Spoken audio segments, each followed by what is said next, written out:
The Indians took a tough loss to start the homestand, losing on a play at the plate for the second game in a row. Today, Justin Masterson tries to get the doubleheader started off right and get his 11th win of the season. It's next on Sports Time Ohio.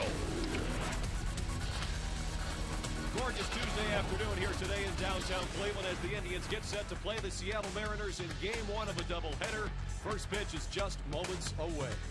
Good afternoon. Welcome into our broadcast. Along with Rick Manning, I'm Al Pulowski. And boy, Rick, it's been tough for the Tribe. These last couple of games, the offense has been struggling, and they've lost a couple of games on plays at the plate, too, here. You know, back-to-back games at home plate. And in Detroit on Sunday, a beautiful throw by Austin Jackson here.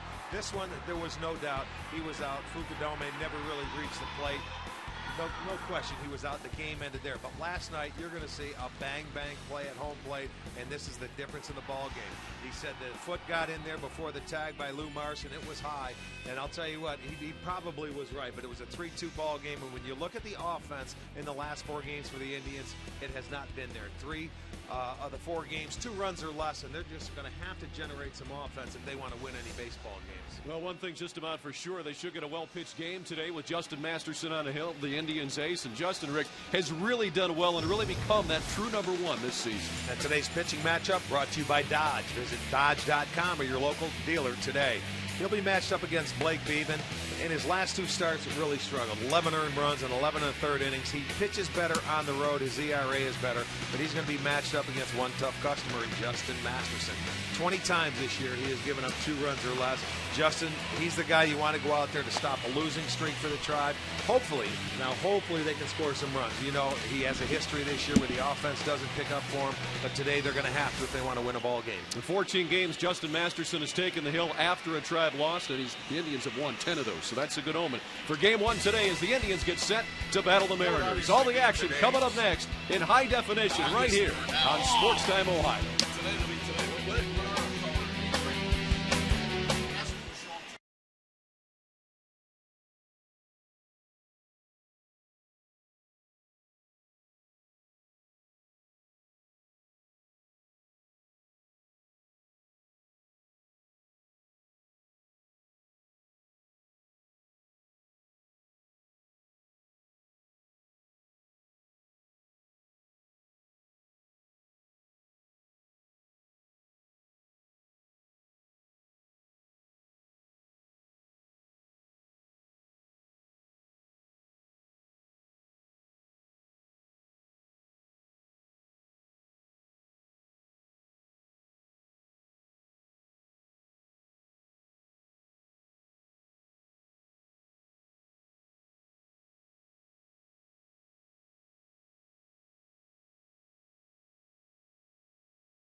Cleveland as we get set for a doubleheader, Game 1 with Justin Masterson on the hill for the Tribe. Of course, we'll have both games for you right here on STO. Let's take a look at the lineup today for the Seattle Mariners and manager Eric Wedge, who will be facing Justin Masterson. As we get a look here, Ichiro Suzuki will lead it off at designated hitter for just the 8th time this year. Then it's Gutierrez, Ackley, Karp, Wells, and Kennedy, who's done well against Masterson in his career, followed by Olivo, Seager, and Robinson.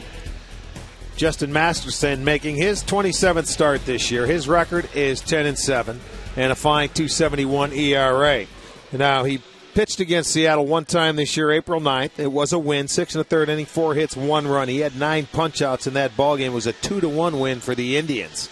Take a look at the Indians' defense, brought to you by Pat O'Brien Chevrolet, saluting the men and women defending our country and watching on the Armed Forces Network. in a minute. Oh, there we go. Carrera, Fugudome, and Chu. It's Hanahan, Cabrera, Valbuena, Laporta on the infield with Santana behind the plate. And Ichiro starts it off with a easy ground ball attempt from Matt Laporte. Runs to the bag, 1 out here in the first inning. The umpires for today's game, James Hoy calling the balls and strikes. Chris Conroy is at first base. Bill Miller at second. Phil Cuzzy at third. 78 degrees for first pitch. On a sun-splashed afternoon in downtown Cleveland. Great day to play some hooky and check out the Indians and Mariners here at the ballpark. Here's Franklin Gutierrez. He'll take ball one from Masterson.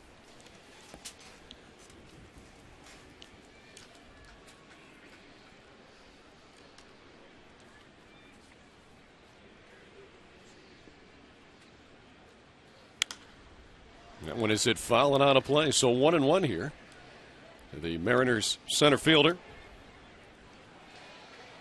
Now, one thing he could always do, Rick, was play defense. And now Eric Wedge said these last couple of weeks he's gotten healthier and starting to swing the bat a little bit better as well. Well, he missed so much of the early part of the year with the stomach problems and issues that, he was playing catch-up from the get-go. He's a pretty good offensive player when he's on his game. But, he is definitely a very good above-average center fielder. He missed the first 41 games of the season with that stomach ailment.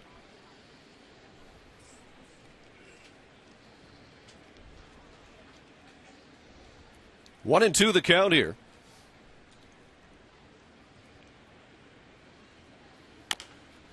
And a little chopper to third. Masterson will make the play, but nowhere to go with the throw, and that's an infield single for Gutierrez. Well placed and a base hit. Well, it didn't matter if Masterson fields the ball or Hanahan fields it. It was going to be a base hit. You can see he tops it right off home plate. It stays fair, and it was going to stay fair if it lands. So, infield single for Gutierrez.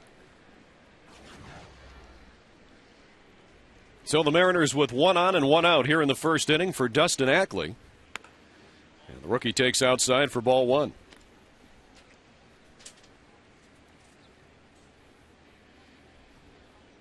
Ackley was recalled from AAA Tacoma back on June 16th. One of those players they talked about in spring training, but they wait for arbitration eligibility. Instead of letting that clock start on some of these guys, he was one of them. And the roster for the Mariners, 12 rookies on this ball club right now on the 25-man roster.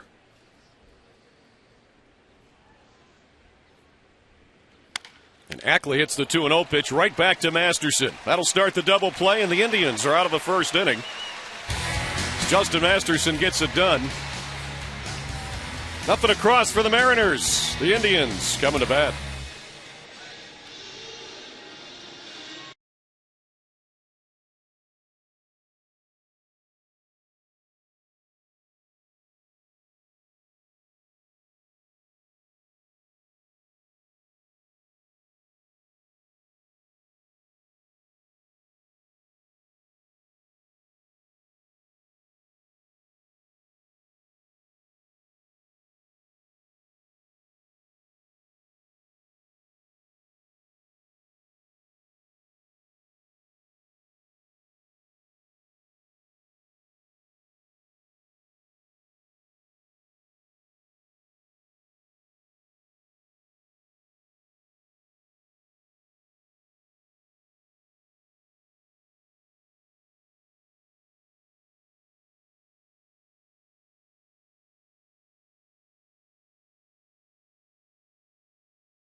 Today against Blake Bevan, the Indians starting lineup presented by Progressive Insurance. Proud to be the official auto insurance provider of the Cleveland Indians. Carrera will lead it off in left, then Cabrera, who's done well against the Mariners this year. Chu, Santana, Fukudome. Chisenhall's the DH here in Game 1. Then Laporta, Hanahan, and Valbuena. Blake Bevan making his 9th major league start this year. His record is 3-4, 4.10 ERA. We told you earlier that he has struggled in his last 2 outings. 11 runs in 11 1/3 innings. And Carrera takes strike 1 with Mariners third baseman Adam Kennedy well in on the grass at third, anticipating that bunt.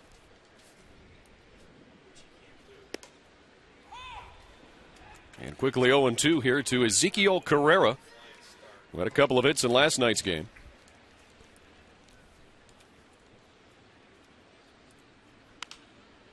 He fouls that one back.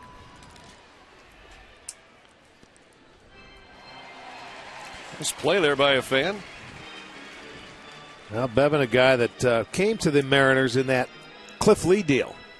Also with Justin Smoke, who is still on the DL. #1 draft pick for the Texas Rangers. 17th overall back in the 2007 draft.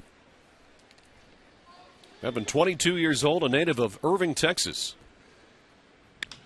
Carrera pops that one to short left center. And coming over and letting it drop are both the left and center fielder, Gutierrez and Robinson.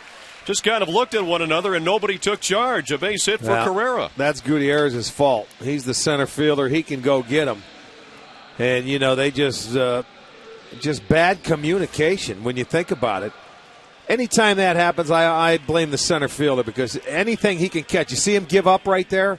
He should have just continued to stay aggressive. He could have caught it easily. And Robinson was coming when he finally realized that Gutierrez wasn't going for it. So I say that's Gutierrez's fault. But it's a base hit for Carrera. So the Indians with their leadoff batter aboard for Asdrubal Cabrera.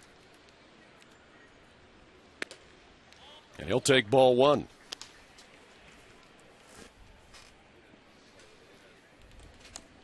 Asdrubal with career highs in homers and RBI this year.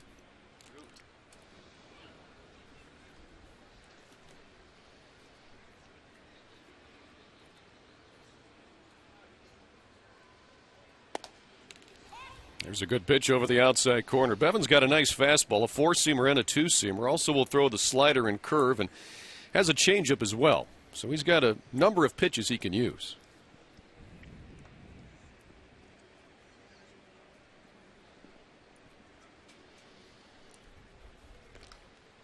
Throw to first keeps Carrera honest. Nobody out here in the bottom of the first. Indians with their leadoff man aboard. Well, Rick, sunshine, clear sky, 78 degrees. Can't ask for much better. No, it's very nice.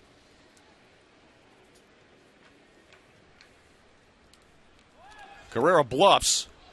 The throw goes through to second base, but Carrera stopped about a third of a way down and just came back. And a wise move. A lot of times if you're trying to steal a base, the base runner, if he doesn't feel like he gets a good job, he'll stop. But you can see the arm of Olivo right there on the money. So obviously Carrera felt he didn't get a good enough jump, so you put on the brakes. Not a bad move. And now a 1-2 count to Asdrubal Cabrera.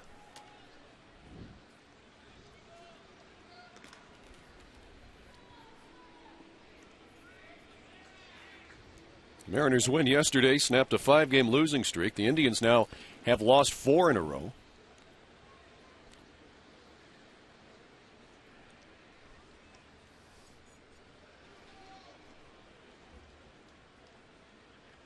Carrera going this time. The pitch is outside. The throw to second, and Carrera's safe with a stolen base. His 6th of the year.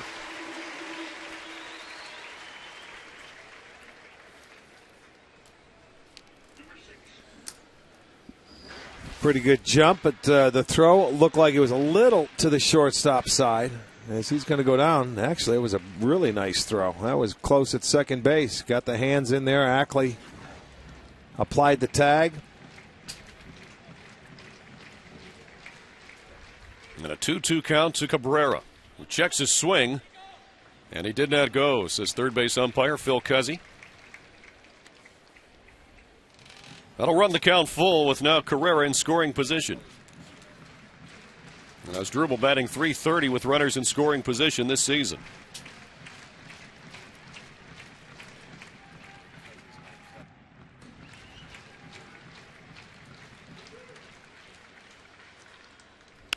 And he hits that one off the handle to right.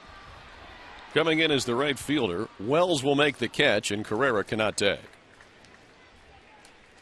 So 1 out here in the first inning. Let's take a look at the defense. That's our Home Depot defense for the Seattle Mariners. It's Robinson in left, Gutierrez in center, Wells is in right. Kennedy is at third, Seager at short, Ackley at second, Karp is at first with Olivo behind the plate. More savings, more doing. That's the power of Home Depot. That'll bring Shin-Soo Choo to the plate with the runner on second and 1 out. Shin-Soo Choo was there for the arrival of his baby girl, Abigail, born yesterday, 7 pounds. Congratulations to the Choos, their third child.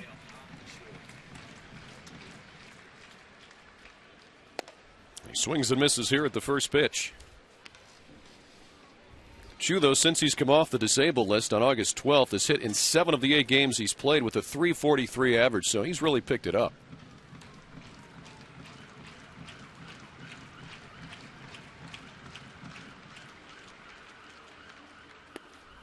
He's down here 0-2.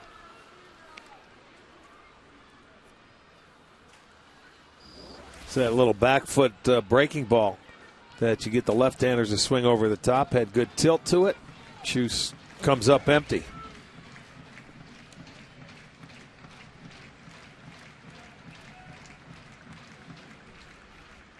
Here's the 2-strike pitch from Bevan. And a swing and a miss. So 3 pitches and a strikeout for Bevan, his first of the afternoon. 2 outs here in the first inning.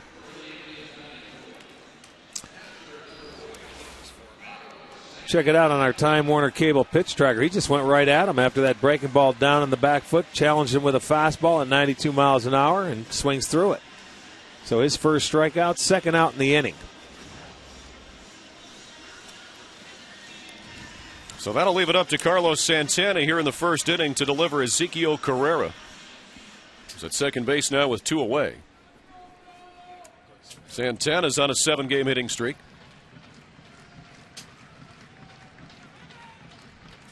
Timeout called at the plate.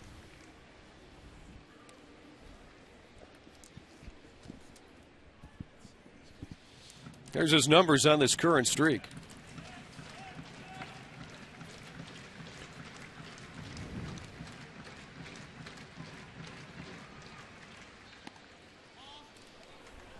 That curveball was outside. He'll throw that curveball in the mid-70s, Rick. His slider's in the mid-80s.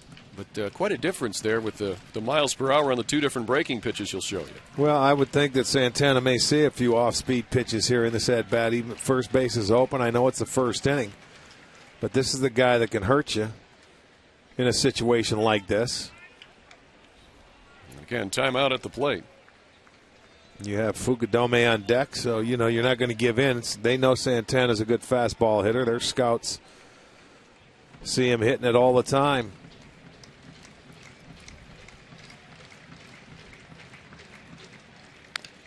He fouls that one. So 1-1 to Carlos Santana, and we've seen his improvement here as the year's gone on, Rick. What do you think's been the biggest thing that he's done to get a better batting average and get some more power, too, here in the month of August? He's been a little quieter at the plate. I think that with his body from the right side, he's really got a good swing going now, and he's using the whole field. He's going the other way and not try to pull everything and hit everything out of the ballpark. Swings and misses there. Good off-speed pitch. So far, Bevan, 5 swings and misses in this first inning, and that looks like that's going to be his strikeout pitch today. That breaking ball there to the left-handers. So Bevan gets ahead of Santana, 1-2 now.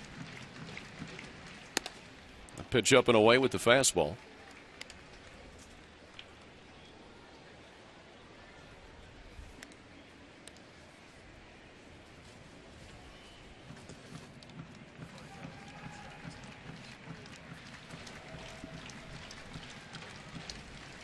Now the 2-2 pitch, but first a pickoff attempt at second, but Carrera is back.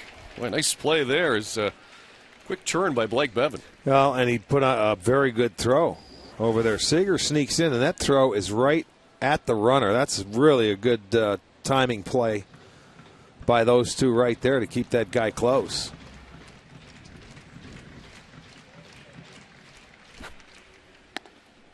Santana checks his swing there.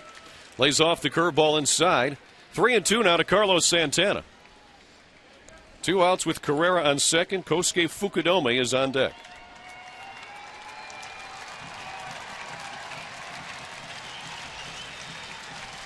Crowd coming to life a little bit here in the bottom of the first.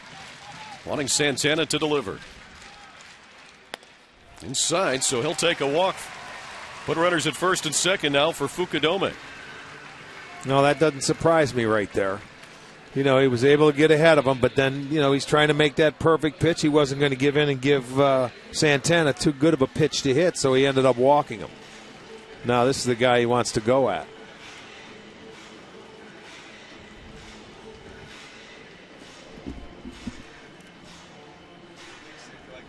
So Fukudome to bat here with 2 aboard and 2 out. Fukudome hitting .277 with runners in scoring position. He's got Carrera at second base. Santana at first.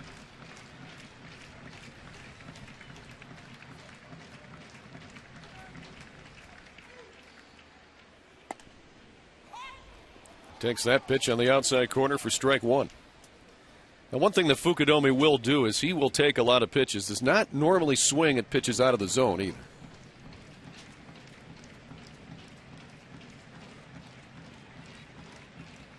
Well, in this lineup, he's in the number 5 hole. That's an RBI slot. You know, and a lot of times he will swing like that and foul a lot of pitches off instead of put them in play. And quickly, Bevan ahead of Fukudome, 0-2.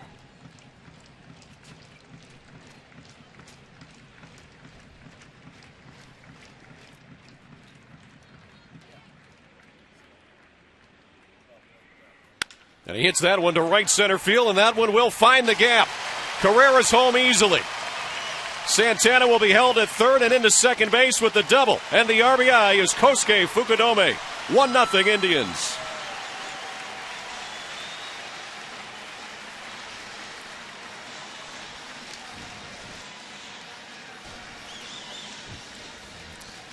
It's going to be our McDonald's. I'm loving it on a 1-2 pitch. Fukudome, he got a fastball inside. Bevan didn't hit his spot. They wanted to go away. He comes inside, makes him pay. 2-out base hit will give the Indians an early 1-0 lead for Fukudome, his 8th RBI.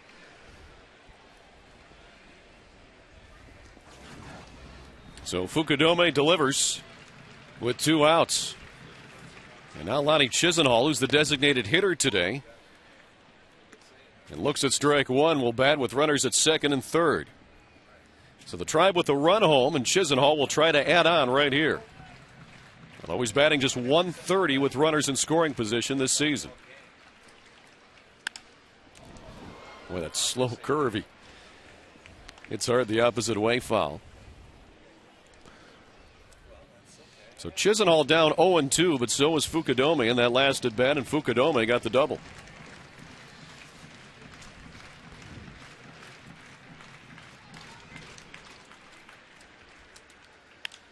Chisenhall pops that one towards the seats. And that one will go foul off the dugout.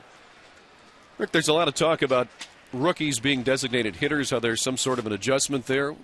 What do you think, batting a rookie as a DH? Is there much of a difference or not really? Well, no, you're trying to get 4 at-bats for guys, what you're trying to do. I mean, they're not going to DH if they were healthy. He's just trying to get another left-handed bat in there. And that way you can play hand-to-hand defensively at third base, and Chisenhall can get 4 at-bats. But he swings and misses there. And he's the second strikeout victim of the first inning. But the Indians get a run home on Fukudome's double. 1-0 Indians as we head to the second inning.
the Mango Pineapple Real Fruit Smoothie has arrived.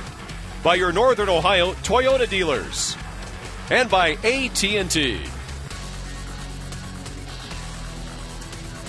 Picture perfect day today in downtown Cleveland. Some clouds are starting to move in a little bit, but high clouds right now, 78 degrees, and the Indians leading this one 1-0 as we move into the second inning. Justin Masterson, who faced the minimum in the first, will see hitters 4, 5, and 6. Karp, Wells, and Kennedy. As Mike Karp fouls that one off.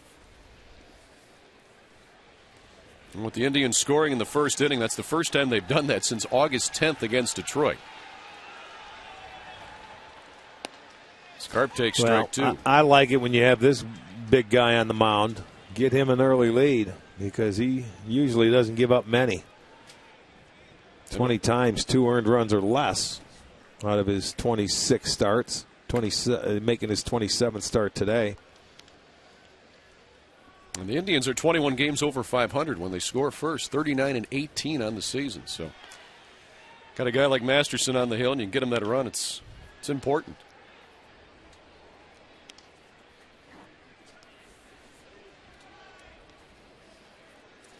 One and two here to Mike Karp. He's playing at first base with Justin Smokeout. He can also play the outfield. He swings and misses, so Justin Masterson picks up his first strikeout. One out here in the second inning. And the Indians with some injuries here, and let's get the latest now on Grady Sizemore with Katie with them. Hey, Katie. Hey, Al. Rick, I spoke with Grady, and he says he's feeling good. Right now, everything is going according to plan. Today, in between games, he'll be out on the field doing some rehab sprints, also some position-specific agilities. If things continue to go well, he'll participate in a full BP session tomorrow. Now, he told me that he hoped to have a couple rehab starts next week, but Lonnie Soloff, the head athletic trainer, said that's, incredibly optimistic at this point, and there are still quite a few hurdles that he's going to have to get through before they can start thinking rehab starts, guys. All right, Katie, thanks for that update on Grady Sizemore as Casper Wells breaks his bat, grounds to third. Hanahan, quick play, 2 outs.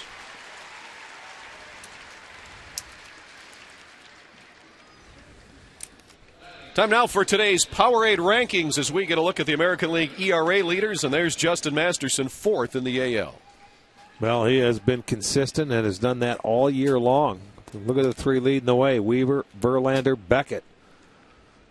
And even Romero for Toronto, he's been on a roll. So there's some very good pitchers up there. There's some great company for Masterson, who keeps pitching better, it seems, as the season moves along. Strike one here to Adam Kennedy. Rickety was talking about those injuries. Carrasco, who's on the DL, is proving his range of motion. They're hoping for a September return. And Travis Hafner, who has that strained tendon in his foot, is now in a walking boot. They are looking at other opinions. Surgery is an option.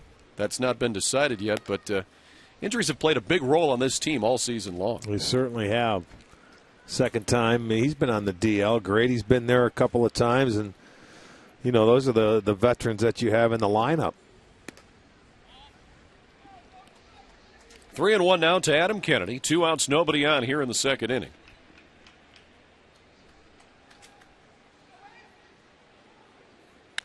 And he lines that one to right. That'll be in for a base hit. Over to cut it off in the right field corner is Chu. Really can't cut it, though, and an easy double for Adam Kennedy with 2 outs here in the second inning.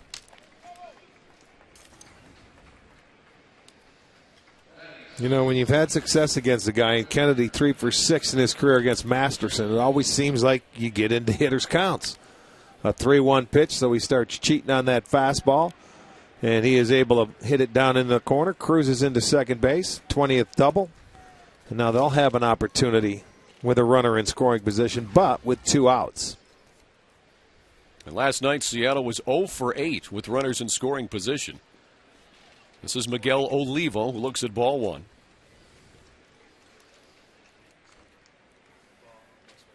This season overall, Seattle has a team batting just .220 with runners in scoring position and 3 for their last 35. So they've struggled in this category. Well, they're last in the league in runs scored. They've scored only 426 runs as a team. But there's a hard shot right up the middle. Coming around third is Kennedy. They'll wave him in. He'll score. And the ballgame is tied at 1 with the 2-out RBI single by Miguel Olivo. Yeah, you take advantage of it. There's a good fastball hitter, and he got one, and he delivers with 2 outs. So back come the Mariners, and that's something that a lot of times in the past week or two when the Indians have scored, it seems like the pitching has been giving it right back to them, and I call them response runs. Well, they've responded with 2 outs. They get the base hit. We have a new ball game. It's tied at 1. Third hit of the day for the Mariners. That'll bring Kyle Seager to the plate. The shortstop looks at strike 1. Another young player on this Mariners team. Talking with Eric Wedge before yesterday's game, he said, he's in the process of getting the guys here who can play, fit into his system, and here's another one of those guys. Well, it takes time, and patience is the name of the game when you're the manager over there. And Eric Wedge has it. He proved that here in this organization where he took over a team of a bunch of kids and had to develop them, and certainly capable of doing that. But the patience is going to have to remain there. They do have 2 pretty good pitchers, starters on the way. They've got another kid in the minor leagues that's supposed to be pretty good, too. 0-2 here to Seager. He'll take a ball. In that previous pitch, Miguel Oliva was running as they went with the hit and run. Tell you about the Mariners, though, when you're patient. They're over in the Western Division, and they have some pretty good pitching over in the West. So offensively, you're going to face something when you're playing inside your division every night. Seager with the line drive, base hit to center. Oliva will stop at second base, so now the M's have runners at first and second with 2 away. 3 straight 2-out hits. Let's look at the location on our Time Warner Cable pitch tracker here. Fastball right down the middle. Right down Broadway at 95. And even though it has movement on it, hitters still, it doesn't matter the speed, they can get on it. So that'll bring the 9-hitter Trayvon Robinson to the plate.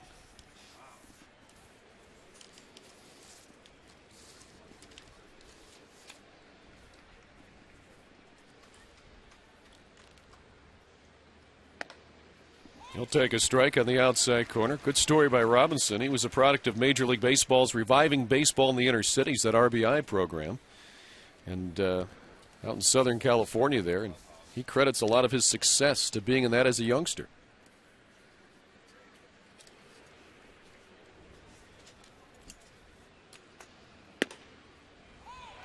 Quickly 2 strikes on Robinson.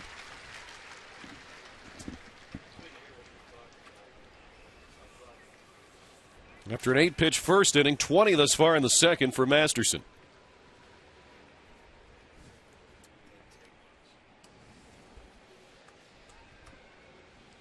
There's the base runners. Olivo at second, Seager at first, 2 outs. Robinson stays alive as he fouls that one off. Seattle already with 1 run in here in the second.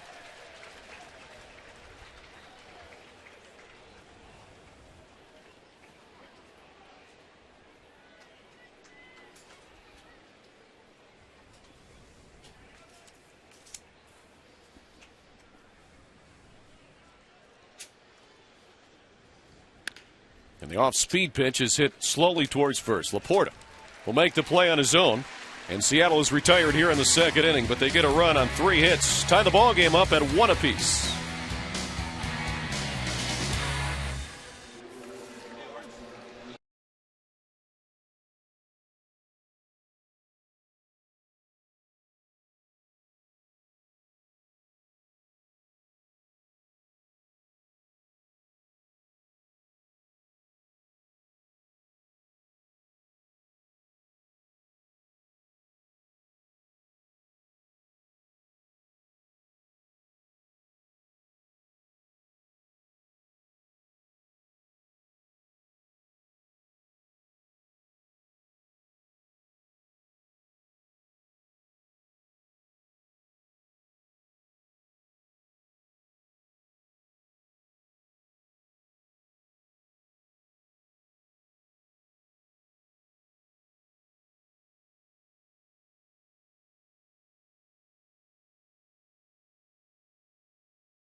The bottom third of the Indians' order: Laporta, Hanahan, and Valbuena.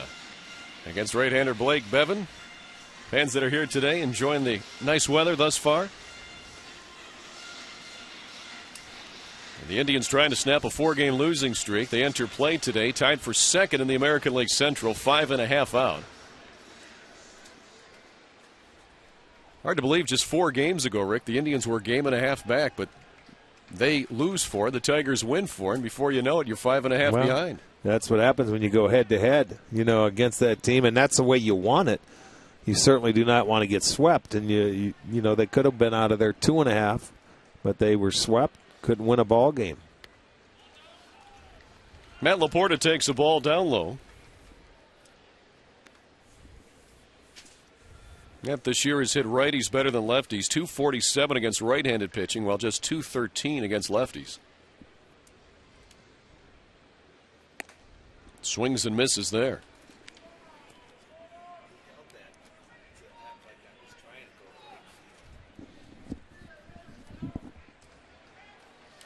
Game 1 of a doubleheader here. Game 2 coming up tonight at 7:05. We'll have all the action for you right here on STO. Laporta checks his swing there. He did not go, says first base umpire Chris Conroy. All bets are off. We'll take care of you between games after the Conrad's Tire Express and Total Car Care postgame show, and then at 6:30, it's Indians on deck. Dave Chudowski, Jason Stanford. Then at 7, we'll be back with you here for the Indians and Mariners Game 2. 3-1 now to Matt Laporta.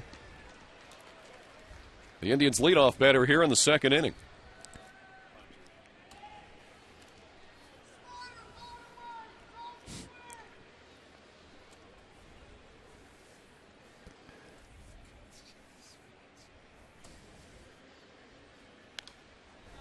Laporta fouls that 3-1 straight back. So full count to Matt Laporta. There's Jack Hanahan waiting on deck.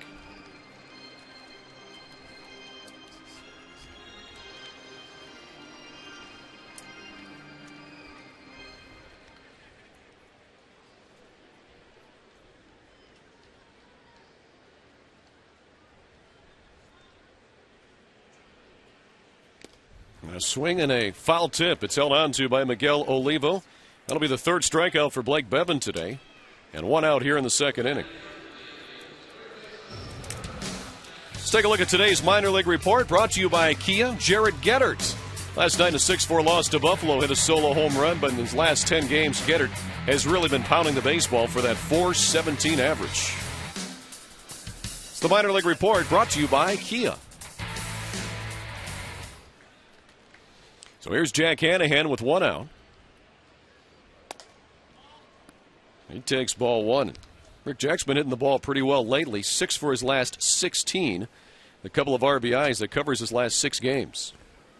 Well, here he's also been using the whole field. He has done it against some left-handed pitching and then went the other way last night. And so it's good to see. I mean, this is what you were hoping for Jack to do all year, against right-handed pitching. If he did, he'd be playing every day.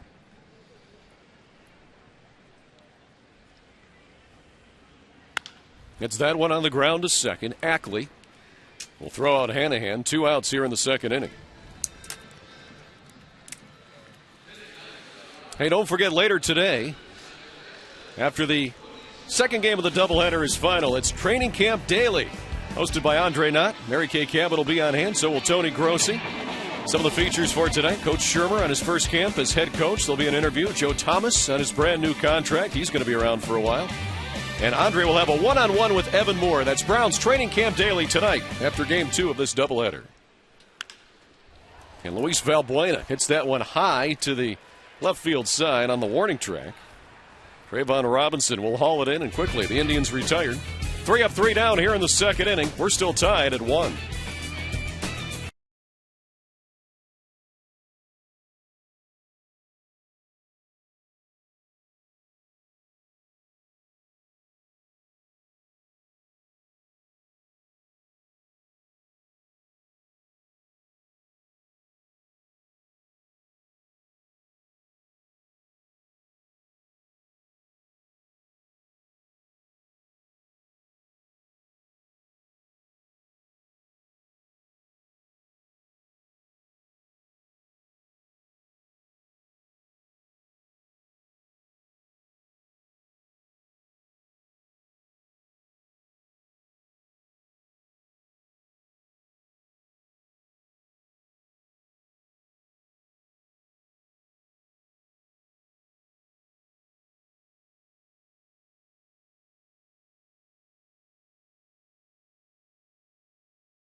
To remind you to stay tuned for later in the game to see what our Miller Taste Greatness moments will be. To the third inning here at Progressive Field, Justin Masterson will see the top of the order for the Mariners, Suzuki, Gutierrez, and Ackley. And a nice day for game one of a doubleheader. And Suzuki, who grounded out to Matt Laporta his first time up, takes a look at ball one. This is just the 8th time he has DH'd this year. He smacks that one to right field. Chu going over, runs it down and makes the catch. Great diving catch by Shin-Soo Choo to retire Ichiro. Yeah, you don't expect Ichiro to pull the ball, especially off Justin Masterson. But I'll tell you what, he does, and that would be one thing you don't expect. But watch Chu get the jump on that ball. Good jump. Going to his left, able to make a diving catch, and a nice play. Nice catch. Justin Masterson, he liking loves that. it. Yeah, why not? The leadoff hitter, you take him away from extra bases. That's at least a double if Chu doesn't catch it. So Suzuki 0 for 2 today. Here's Franklin Gutierrez, who singled his first time up, was erased then on a double play.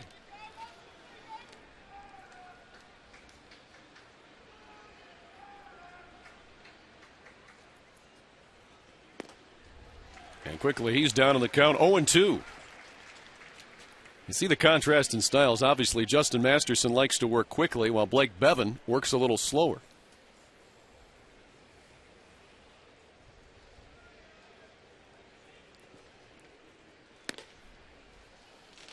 .96 on that fastball for Masterson. Well, I think anytime you're a pitcher and you get into a rhythm, you like to see them get into rhythms, and most of them, when they're on their game, they do work quickly. You know, they get it, they look down, they get their sign, they know what they want to throw, and they're moving. I don't care if you're a power pitcher, a control pitcher, or whatever. You watch Josh Tomlin do it. He gets the ball. He never leaves the rubber. Justin Masterson has been much quicker this year than he was last. He didn't have to, you don't have to think about a whole lot. And he gets a strikeout there, his second of the day. Quickly 2 outs here in the third inning for Seattle. And let's take a check-in with Katie. How's it going, Katie? Hey, it's going good. I'm hanging out with Ryan. We're talking about the postseason, hopefully, here. And we can guarantee your chance to have tickets during the postseason with the Indians' playoff payoff package. All you have to do is make a deposit for 2012 season tickets. You're guaranteed an opportunity to secure any game postseason that's played here at Progressive Field. You can check it all out online at Indians.com, guys. Sounds like a great deal, Katie. 2 outs for Ackley, who now has a 1-1 count. Dustin Ackley grounded into a 1-6-3 double play his first time up.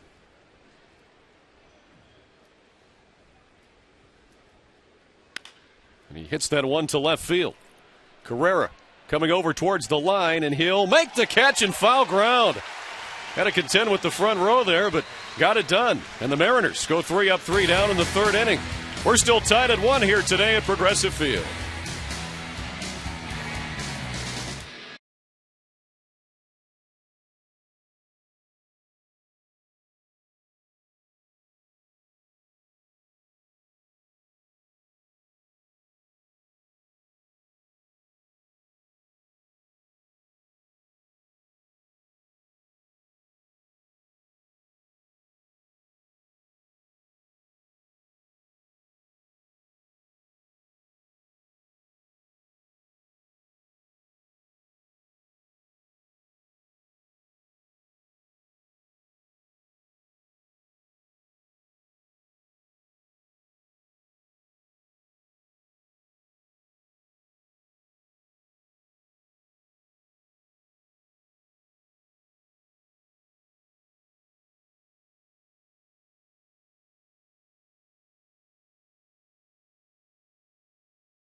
Stay True Ohio. I like it for STO there in the stands.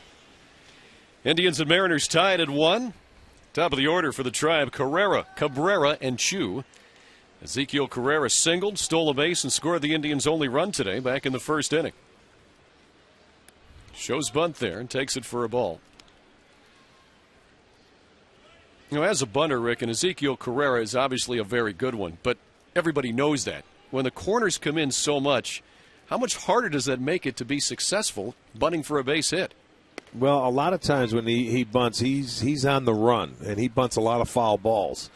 He's going to have to learn how to maybe bunt the ball and get it down on the ground and then take off out of the batter's box. I mean, guys are going to, when they come in, you can still put the ball down and bunt it and beat it out if you lay down a good bunt.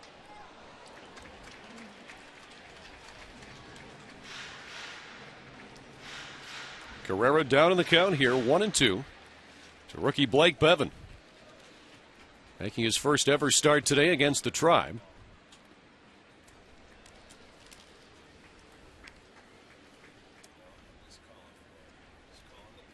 That was Bevan's 40th pitch today. 27 of those have been for strikes.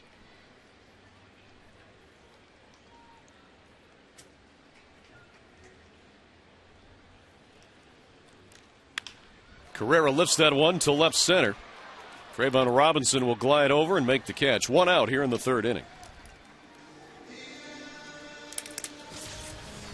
Now let's take a look at yesterday's great clip of the game from last night, brought to you by Great Clips, going the other way. Carrera did it twice last night. Relax, you're at Great Clips. And Carrera today, 1 for 2. Now Asdrubal Cabrera. Flew out to left his first time up.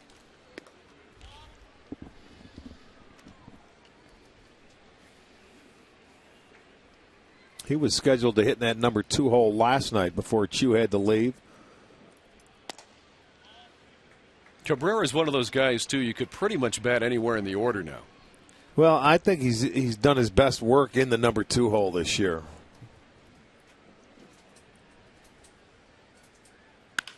It's that one hard on the ground to second. Ackley bobbles, recovers, and is able to throw him out for the second out of the inning.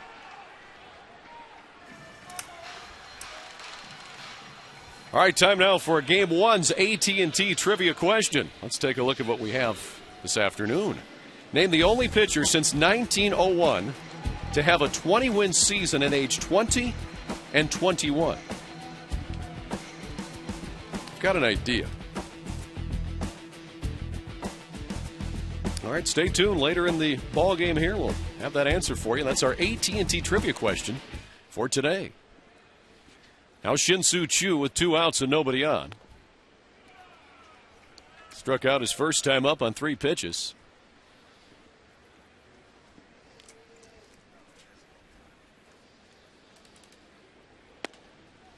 Now 2-0 here to Choo. If you're just joining us, Shin-Soo Choo missed last night's game to be there for the birth of his 3rd child, baby girl Abigail. 7 pounds yesterday.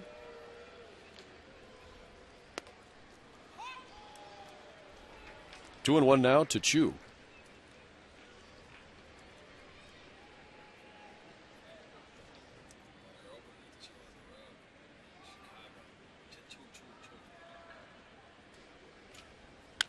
It's that one opposite field, but foul. Lines it into the stands. Now 2-2 to the Tribe right fielder.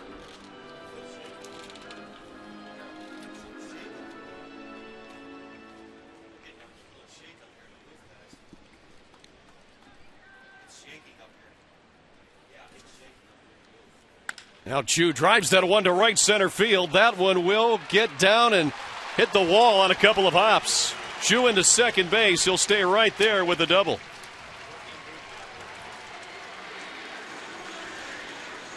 So Shin-Soo Choo with the 2-out double, and he's in scoring position now here in the 3rd.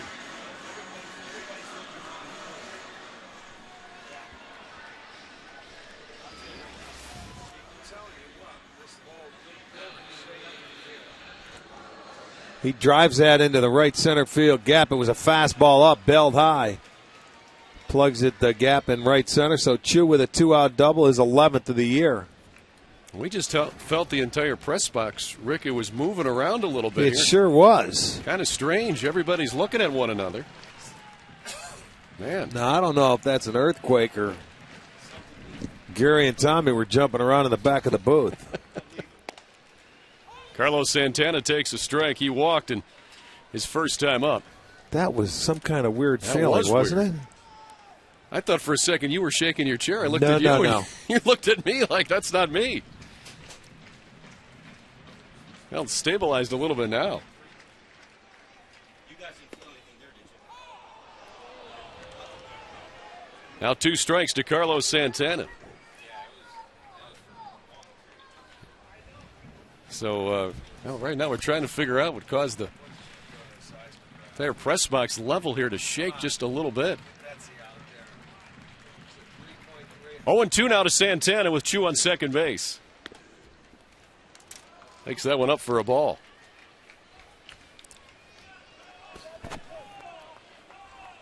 The same situation they had back in the first inning, except Carrera was on base when he was on second. First base open. They were able to get ahead of Santana, and he ended up walking. Santana lifts that one to right. That'll be an easy play for Casper Wells. He makes the catch. The Indians retired in the third inning. They get a double from Chu, but can't score him, so they leave one. Still 1-1 heading to the fourth.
Tied at 1. We have some news as to what that shaking in the press box was. There was a 5.92 earthquake 33 miles north of Ottawa. We felt the aftershocks here in Cleveland, and we were also told by our producer Jim Murphy that approximately 5 million people felt that earthquake. Wow. Or the aftershock. It happened at 1:40 p.m. And obviously we felt that just a few minutes ago. No kidding. So that was very strange. It sure was.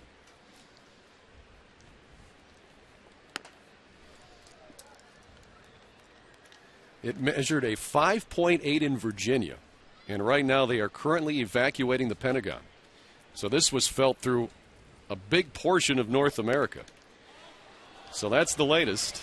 As a 2-2 count now to the Mariners' Mike Karp, their cleanup hitter today here in the fourth inning, tied at 1. But really the news of the day was that aftershock we felt from an earthquake in Canada. And there goes Mike Karp, strike 3. Justin Masterson, his third strikeout today. Second time in a row he's been able to get Karp. This time it's looking. He just went right at him. There's a fastball 95, and he doesn't pull the trigger. So he will take the walk back to the dugout. Out number 1. So that'll bring Casper Wells to the plate. He grounded out to third his first time up. Well, there's something new for me, at least, at Progressive Field, Rick. I don't know if you've ever felt a tremor at a ballpark. I can't say that I have. Not like that. That was really strange feeling. It lasted, what, about 30, 45 seconds? Somewhere in there. It was strange. Casper Wells to first base. Matt Laporta, nifty play there. 2 outs.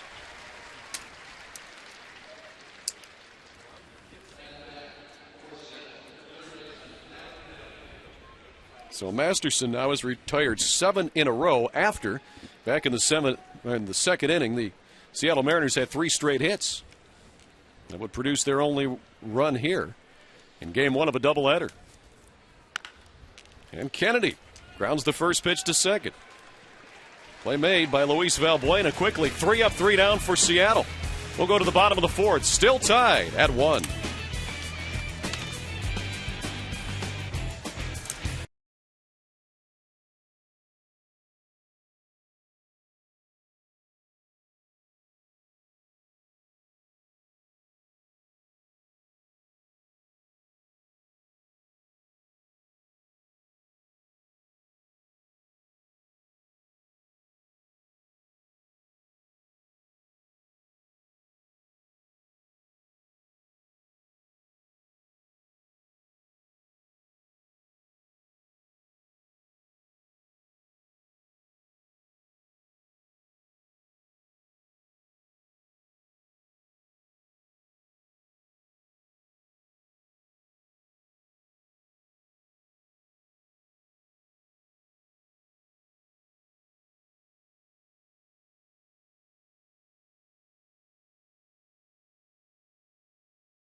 And yeah, school starting for a lot of kids tomorrow.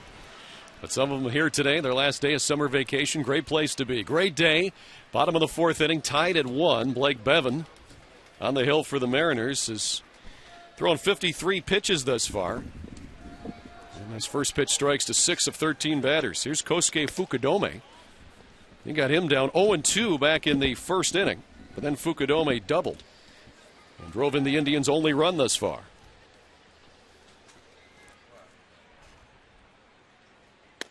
That pitch up high, 2-0 now to Fukudome.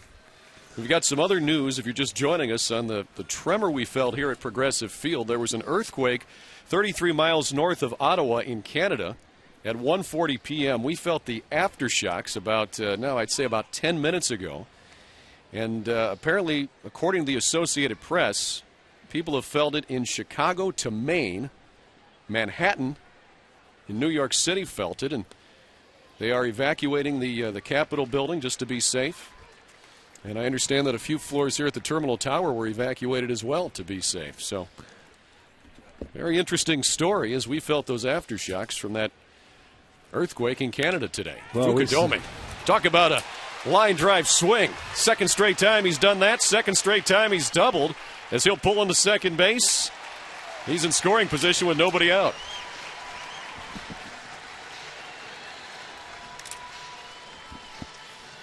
Second straight double for Fukudome.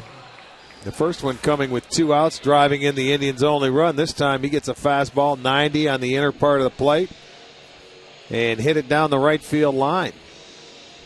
So a good start to this inning. Let's see if they can play some fundamental baseball, get him over and get him in.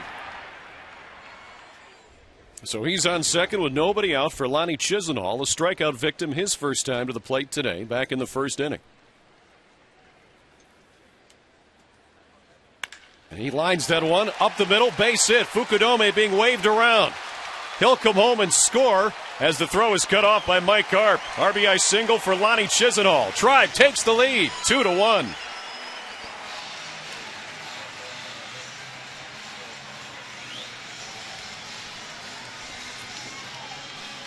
It looked like he got a fastball out over the plate and drilled it. He was looking to pull it, and there it was, down, away. Hit a pretty good pitch. Right back up the middle. Not only gets him over, gets him in, gets the bonus there. So he drives in his 8th run, and the Tribe takes a 2-1 lead. And the scoreboard update is brought to you by your Northern Ohio Ford dealers and the all-new 2012 Ford Focus. Ford, drive one. Should get a look at basically the schedule for today's games. As Matt Laporta swings and misses for strike one. Matt struck out his first time up.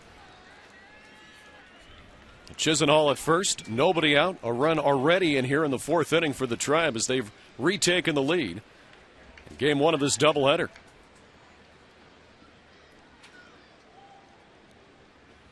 And Laporta rips that one to left. It is a foul ball, just foul, as Laporta got out just a little bit in front of that fastball.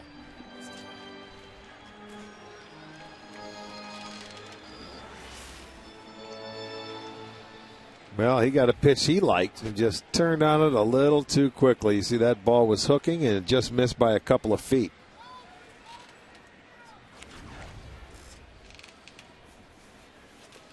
So 0-2 now to Matt Laporta, the Indians' first baseman.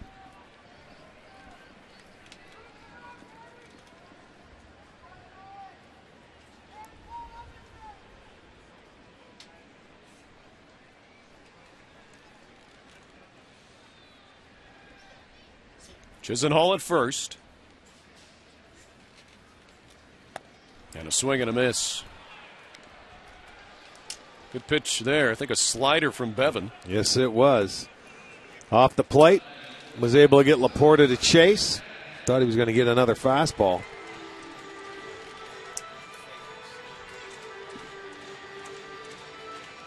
Yeah, you could see him. That was a bad swing, reaching for it. So 1 out. That was the 4th strikeout today for Blake Bevan. Now Jack Hanahan grounded out to second base, his first time up.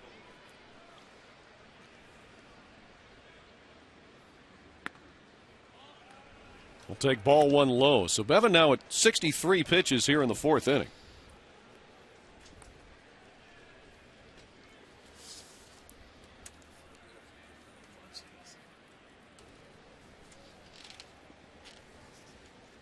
Throw to first.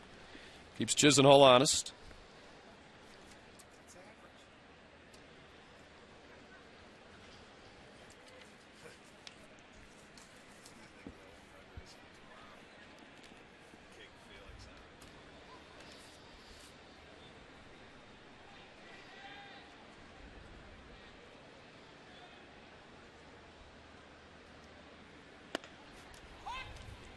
And a strike to Hanahan.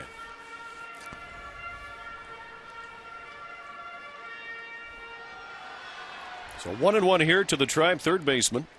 Chisenhall on first base. 1 out. There's Kosuke Fukudome. He's 2 for 2 today with a couple of doubles. Yeah, he has really done it all so far. That pitch is low, and you look at some trade deadline deals. It's funny how a lot of those work out. The Indians get Fukudome before the deadline. Everybody was talking about Beltran as being the prize offensive guy. Well, Fukudome has produced much more than Beltran has for the Giants. Well, most of the time, the prized or the big names that are talked about of getting traded and doing something, they don't pan out to make a huge splash or success. Because they're the hired guns. There's a lot of pressure on some guys. He's on the DL. Chisenhall running a line drive, caught by the second baseman, Ackley. And that'll be an easy double play as Chisenhall was running with the pitch, and that'll retire the Tribe here in the 4th inning. But they get a run. Fukudome a double. Chisenhall a single to drive them home. 2-1 Tribe.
Proud to fly the Cleveland Indians. And by Panini's. Like Panini's franchise group on Facebook for your chance to win giveaways and prizes. Fifth inning in game one of a day-night doubleheader here today in downtown Cleveland. Gorgeous day. Indians now in the lead once again, 2-1. It'll be Olivo, Seager, and Robinson for the Mariners, the bottom third of their order here in the fifth inning. So this is going to be a big inning for now for Justin Masterson to just put a 0 on that board. As I mentioned the last time the Indians scored in the bottom of the first, Seattle came back, added one in the second. And those response runs, in the last 8 games, they've given up 12 runs allowed, 7 of them in the last 8 games. Well, so what I'm saying is when they score, they haven't been able to shut down the opponent. Masterson works ahead of Olivo here. 0-2 the count. And a swing and a miss. Justin Masterson records his 4th strikeout. 1 away here in the fifth inning. You can fill a house for charity tomorrow. The Tribe will close out this series against the Mariners. It's a 12:05 start, and $1 from every ticket sold will be donated to Coats for Kids. Support a worthy cause and get your tickets at Indians.com. A pitching matchup tomorrow at Dandy. Tomlin against Hernandez. And later today in game 2 of the doubleheader at 7, it's Zach McAllister against Anthony Vasquez, both pitchers being recalled from AAA. Kyle Seager fouls that one off. It's 1-1. Seager singled his only time up back in the second inning. So we will have to see a roster move for Zach McAllister.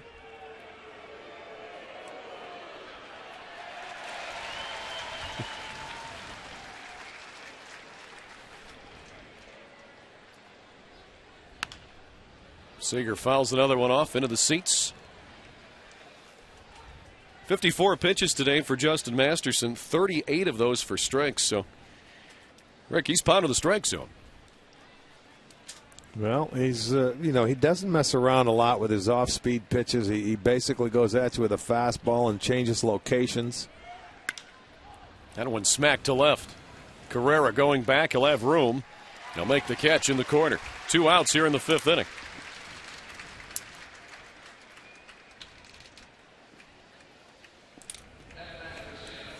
Now Trayvon Robinson, who grounded out to Matt Laporta unassisted, his only time up.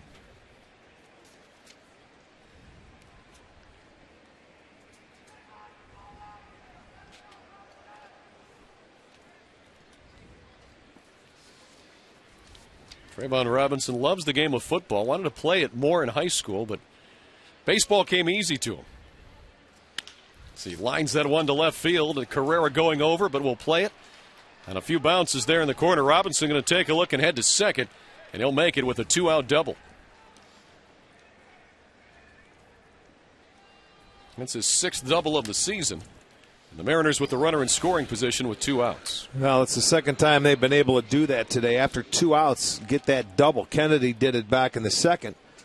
Robinson hit that low pitch. Look at I don't know if he picked the ball up off the bat or not before he took off. But that ball just sliced into fair territory. He will cruise into second base, and now they'll have an opportunity with 2 outs. Ichiro Suzuki, the hitter. So for 2 today, but his last time up, he lined a shot to right field that Shin-Soo Choo had to make a diving catch on.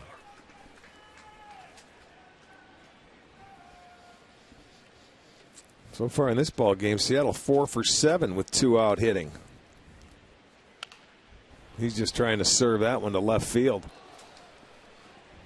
That's the thing. When you play him in left field, he just tries to slide. He doesn't drive the ball that way. You can cheat in a lot in left field, and you'll have an opportunity, if he does get a base hit, to throw that guy out if they choose to send him. With 2 outs, more times than not, they will.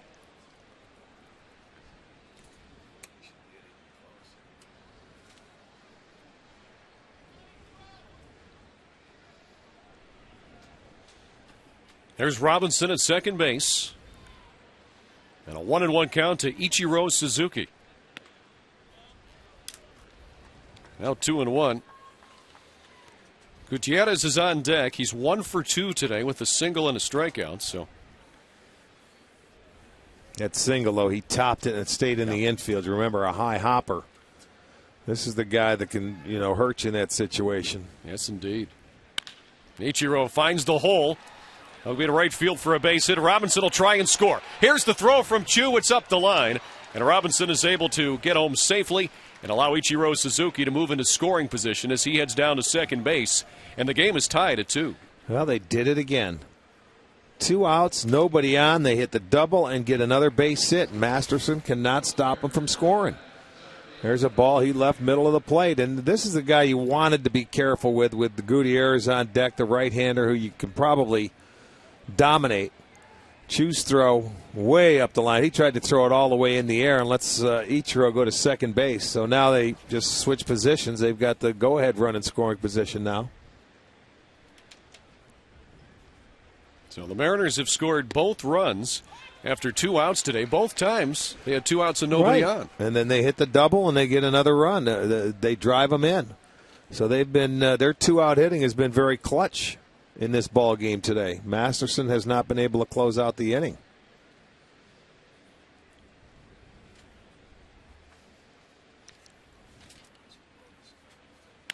Gutierrez drives that one to left center. That one will go off the wall. It'll score Suzuki. Gutierrez on his way to second, and he has a double.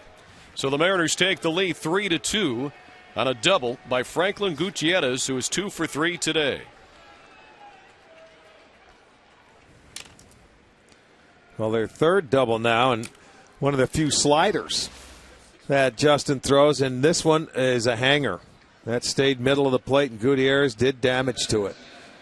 Hits it into left center field, so the second time in this ball game where they have had 3 straight 2-out hits. And this they take advantage of with 2 doubles. And they take the lead 3-2.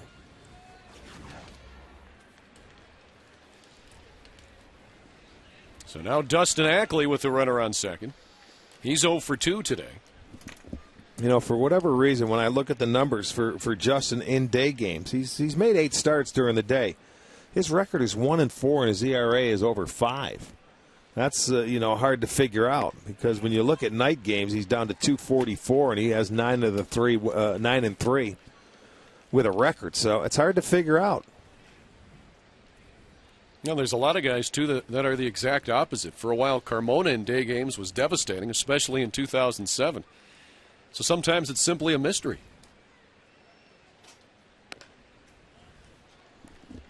I don't know if there's anything to this, but Masterson's one win came against the White Sox when it was a cloudy day and a cold day here. That was the third game of the year, let's say. So every game he's pitched with the sun out during the day, he struggled a little bit. Could it be the hitters see the ball better? I don't know. It's hard to figure out. Some guys like to hit during the day, some hate it. That pop-up will be corralled by Asdrubal Cabrera. And the Mariners retired here in the 5th inning. However, they get 2 runs home on 3 hits. Mariners up now 3-2.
Indians trail now 3-2.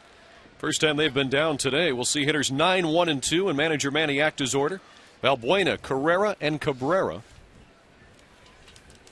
Valbuena fly out. His first time up.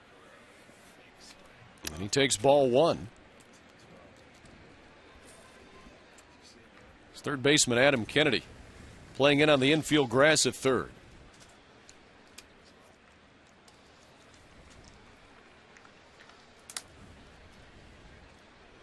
You see the Mariners defense against Valbuena. 2-0 now to Luis. Mariners 3 runs on 7 hits. Indians 2 runs on 5 hits. Both clubs errorless ball. Both clubs have left 3 runners on.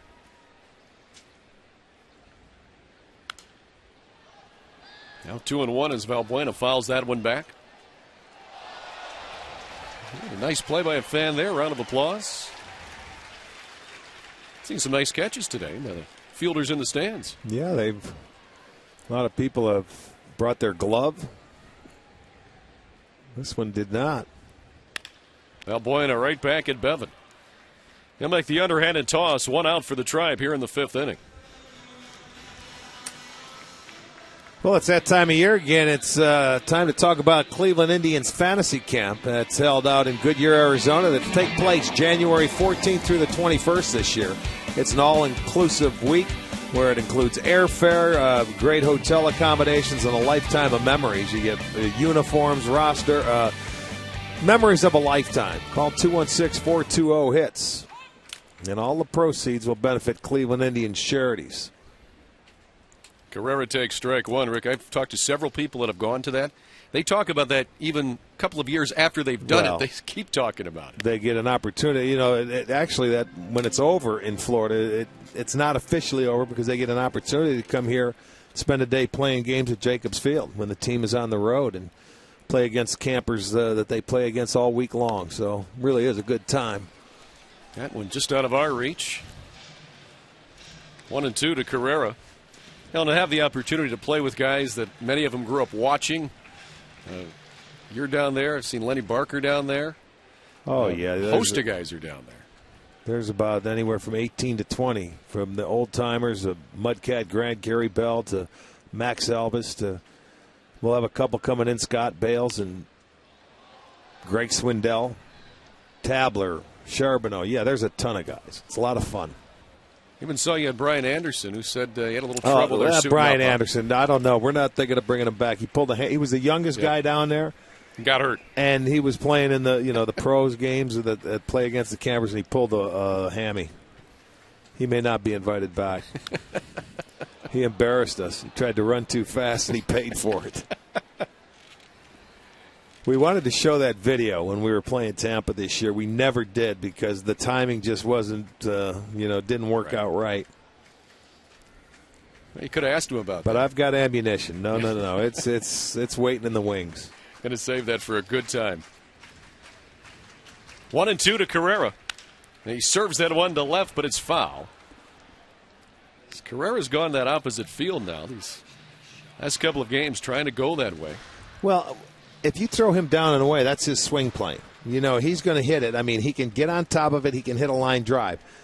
You know, I would think most people try to jam him in there and pitch him up to hit balls in the air because he's not going to drive them that way. There you go. He tried to come inside. He didn't get it in there, and he turned on it. Little guys that with short, quick swings, it's tough to get inside on with 2 strikes. And Carrera delivers as he turns on that one for a double, and now Zeke 2 for 3 today. He's in scoring position with 1 out. That's their 4th double today. And look, when you try and get inside on a young little guy that with not long arms and he tries to make contact, they can turn on you in a hurry. And that's exactly what he did. You have to force him that ball away and upstairs and then make him work it that way. But you get it in there. He was quick. He turned on it, and he has his 2nd hit of the afternoon. So there's the tying run out there at second base. That's dribble Cabrera, 0 for 2. Takes a pitch off the plate for ball 1. Stroop's trying to add on to his career-high 74 RBI this year.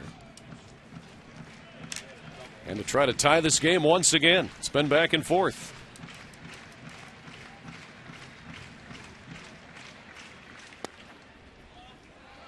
Now Olivo couldn't find it. But Carrera wasn't sure, so he had to stay put at second base.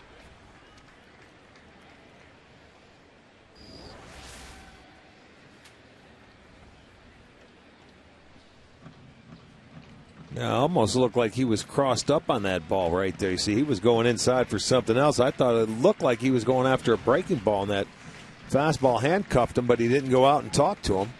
Unless it was his fault for putting down the fingers and he realized it. So 2-0 to Cabrera. And now Oliva's going to go out there and talk to Blake Bevan. Well, let's send out some birthday wishes this afternoon. Helen Moritz of Mansfield is turning 90. Helen, a happy birthday to you. Doris Hagman of Youngstown is turning 84. Very happy birthday. And Floyd W. Shaw of Cleveland is 83. Happy birthday.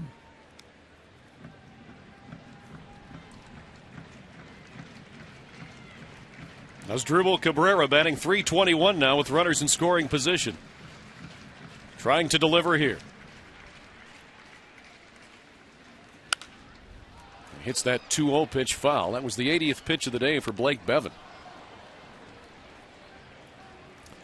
You know, when you look at him, Bevan I'm talking about, the first time through the lineup, teams are hitting .324 off him. The second time, .246, and the third, .222. It usually goes down, but the Indians have done it a different way. They had 2 hits, 2 out of 8 their first time through. They had 3 for 9 their second time.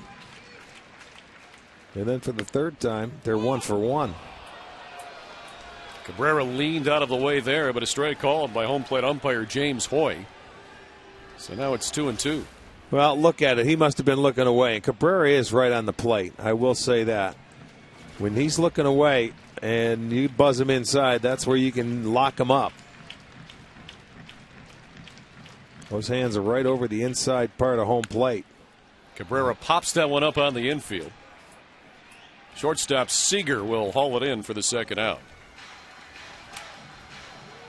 So 2 away here in the 5th inning for Shin-Soo Choo, who doubled his last time up. Now he'll bat with 2 outs and a runner in scoring position.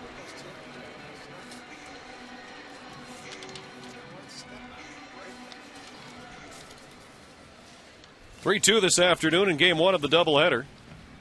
We'll have Game 2 for you as well here on Sports Time Ohio.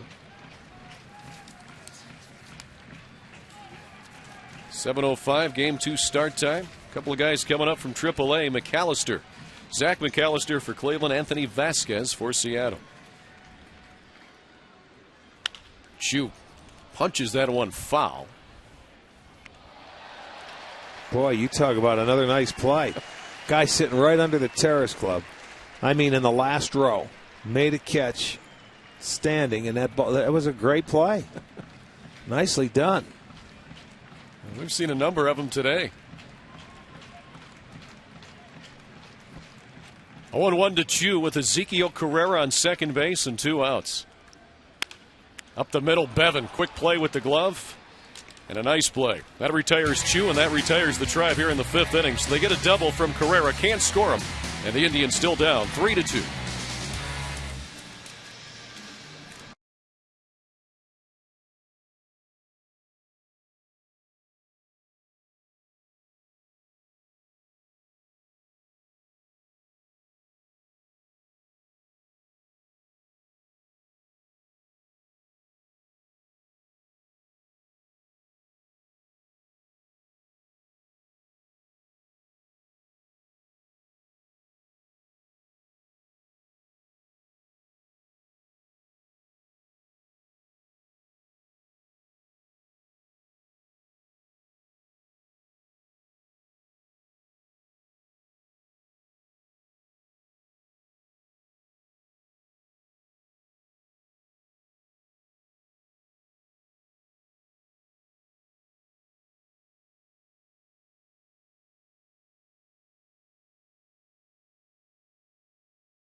It's the place to be for a chance to win Subway gift cards, Indians Fun Money.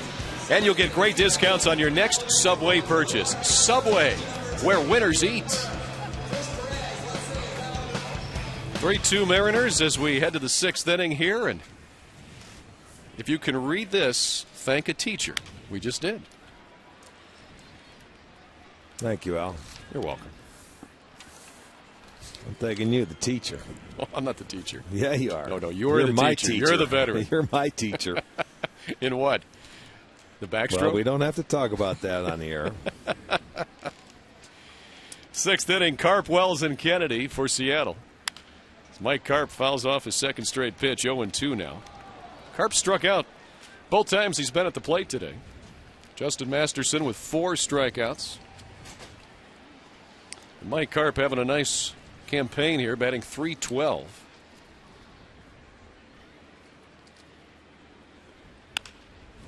Pops that one to short left field. Carrera will make the catch, 1 out.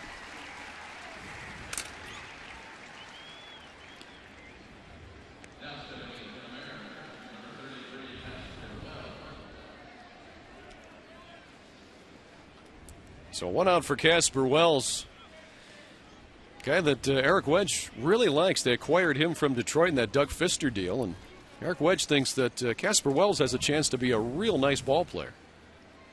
Well, off to a very good start. And he's definitely going to get an opportunity playing right field in this ball game. But, you know, anytime you're a right-handed hitter and you have to face Justin Masterson, you have your work cut out for you because right-handers hitting just .198 coming into this game. And Wells has been on some kind of a tear, 6 homers since joining the Mariners in 5 out of his last 8 games. So anytime you got a guy that might be able to hit a ball out of the ballpark, especially on a team like the Mariners, you're certainly going to get an opportunity. Their first baseman, Justin Smoke, is on the DL, and that's the guy that they got in the Cliff Lee deal from Texas. He's their first baseman. He got hit right in the forehead a couple of weeks ago. But when you put him, he's a switch hitter, left and right, and he has some pop. That stretches their lineup out. You know, we're witnessing it with the Indians. When you take some of their RBI guys out of there, you go a little thin. 5 strikeouts now for Masterson. So 2 outs here in the 6th inning as we take a look at our Toyota recap, brought to you by your Northern Ohio Toyota dealers. Lonnie Chisenhall with an RBI single put the Tribe up 2-1, but then Ichiro Suzuki tied it up here with this single. He took second on the throw. Franklin Gutierrez brought him in. 3-2. That's where we're at here. 6th inning at Progressive Field. Find out about more than 30 Toyota offers available now at buyatoyota.com. Well, the Mariners with 2 outs and nobody on. However, Rick, they've scored all 3 runs today when they've had this same situation. Well, today they're 6 for 10 with 2 outs, and which is strange because for the year, the rest of the league hitting just .223 with 2 outs against Justin. But for some strange reason, they've been able to put together 2 innings, and 1 in the 2nd. They had 3 straight hits with 2 outs, and back in the 5th, and that's when they've scored. But each time, it followed the Indians putting their 1 run on the board. So he has, they haven't been able to just keep the momentum going in their direction. 2-2 the count to Adam Kennedy. Got a piece, and Santana held on. Another strikeout for Justin Masterson, his 6th today, 2nd of the inning. We go to the bottom of the 6th, Tribe down by a run.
Game 1 of a day-night doubleheader. Tribe trailing the Mariners 3-2. It'll be Santana, Fukudome, and Chisenhall. Hitters 4, 5, and 6 in the order against Blake Bevan, who's thrown 84 pitches today for the Mariners, but the rookie right now in line for the win. And that's quite an improvement over his last 2 outings, where he's pitched a total of 11 1/3 innings and given up 11 runs. Yep. You're right. He has been roughed up in his last couple of starts, but those coming against Eastern Division clubs. One was against Toronto, the other one against Boston. And, you know, you get into that East, you got some teams that can swing the bats. Yes, you do. You go to the West, you got some teams that can really pitch. Jared Weaver just signed a 5-year extension. Santana looks upstairs there at ball 3. So the Angels going to have him for 5 more years. And they've got some good pitching there on that Angels staff. Yes, they do.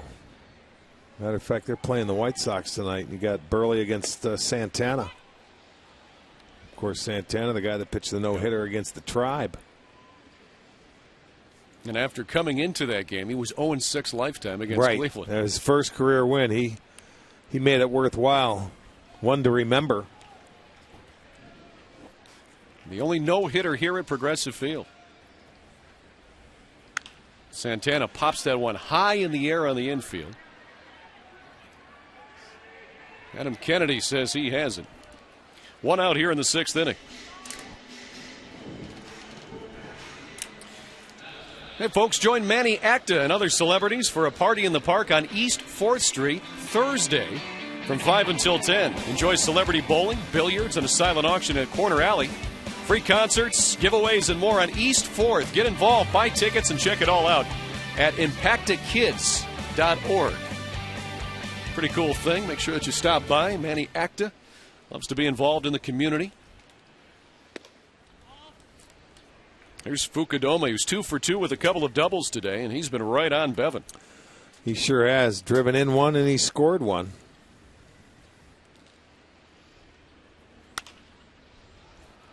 Fouls that one away. Evens the count at 1-1.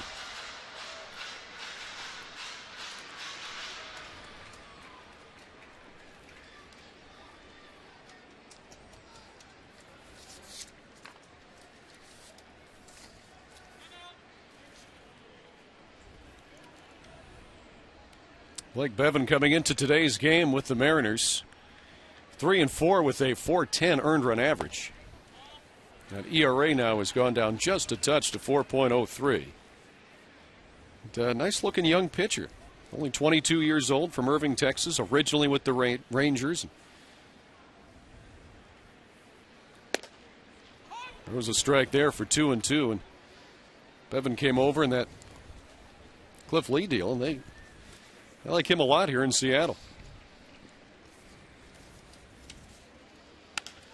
Well, anytime you get a young pitcher that's getting an opportunity, it takes a little while for him to, get acclimated to the big leagues, to feel comfortable, to learn the league. I mean, we witnessed it a couple times. Once with Carrasco, we've seen, the younger pitchers the Indians have. You don't necessarily do it that first year given the opportunity. It takes a little while to learn your craft. It's not an easy thing to do.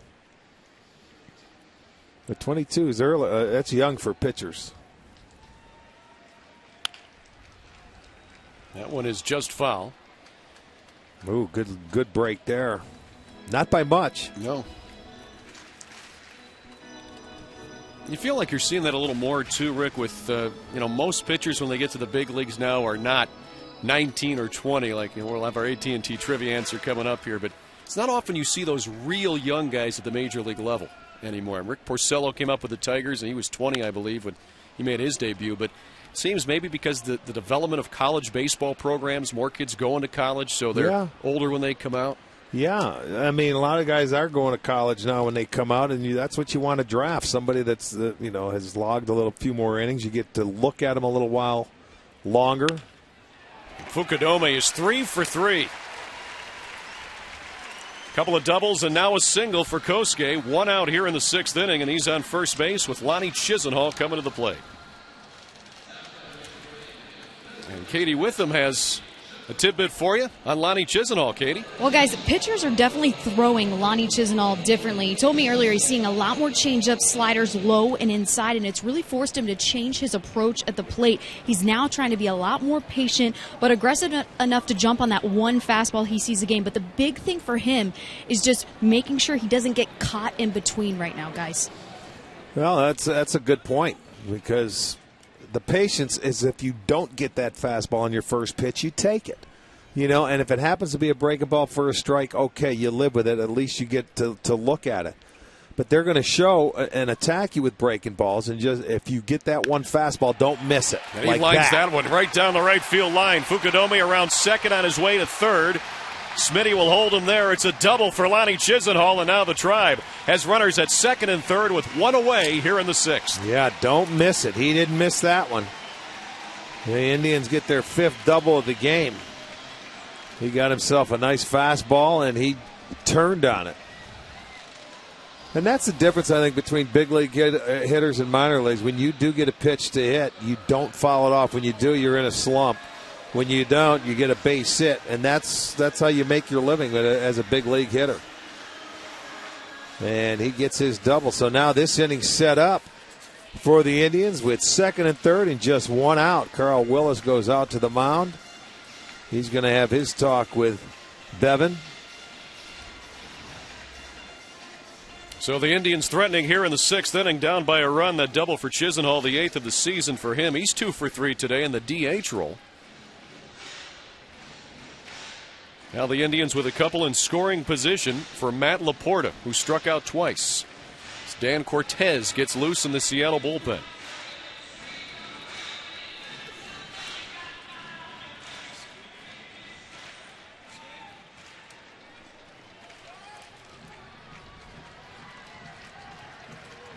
Matt Laporta hitting .267 with 34 runs batted in with runners in scoring position, and he takes ball one.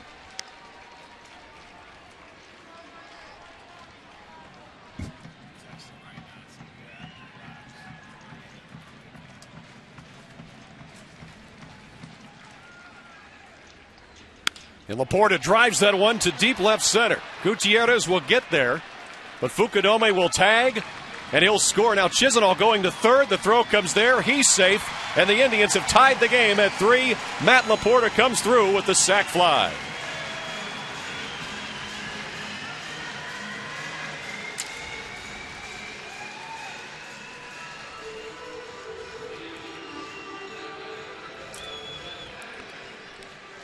Okay, back to square one. Job well done. Get that guy in from third base. Now see if the Indians can get a 2-out base hit.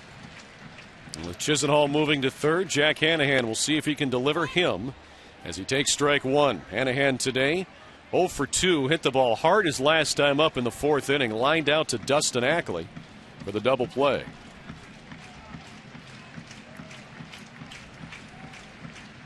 So the Indians scored first. They were up 1-0. Seattle tied it. Tribe was up 2-1. Seattle took the lead 3-2. Now the Indians have tied it at 3. Now they have to find a way when you go out in the top half of the inning to put a 0 on the board. They haven't been able to do that yet. In the hole, pitcher covering. Bevan will take the throw from second baseman Dustin Ackley, and Hanahan's retired. But the Indians tie it. Fukudome scores on the sac fly by Matt Laporta. We're heading to the 7th.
all tied up at 3 right now. Make sure you're out here at the ballpark this weekend. Kansas City's coming to town. Tons going on. Friday night, we have Sugardale Dollar Dog Night, half-price student ID, and post-game fireworks set to country's hottest music. And then Sunday, it is KeyBank Kids Fun Day. We've got all those activities out there on the Gateway Plaza. Kids can stay to move it around the bases afterwards. Sponsored by the Cleveland Clinic. You can get your tickets online now for as low as just $8. Al, Rick, back up to you guys. All right, Katie, another great weekend of promotion shaping up here at Progressive Field. Fireworks night on Friday. That's always fun. Great fireworks display here. How about your dollar dogs? That's where you eat dinner. Uh-huh. Do your pre-game show and go up and have dinner for $5. Well, that would be 5 hot dogs. I'll have dinner for $2. How's that? No, 2, 5. 2's plenty. 5, whoa. We've been known to play some long games now. Yeah, that's true. Miguel Olivo on the ground to third. Jack Hanahan makes that nice play. 1 out here in the top half of the 7th inning. 3-3 game. Leadoff hitters for Seattle now are 0 for 8, while the rest are 7 for 18. Let's take a look now at our AT&T trivia question. Name the only pitcher since 1901 to have a 20-win season at age 20 and 21. I guess Doc Gooden, but I'm probably wrong. Oh, of course, Bob Feller. 24 at age 20, 27 at age 21. Bob Feller, one of the all-time greats, arguably the greatest right-handed pitcher in American League history.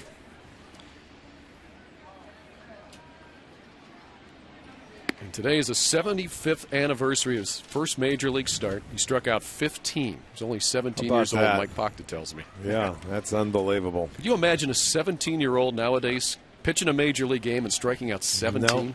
No siree. 2-1 here to Kyle Seager. 1 out in the 7th inning, 3 all. Tribe and Mariners game 1 of a day-night doubleheader. Game 2 tonight, 7:05. Again here on Sports Time Ohio.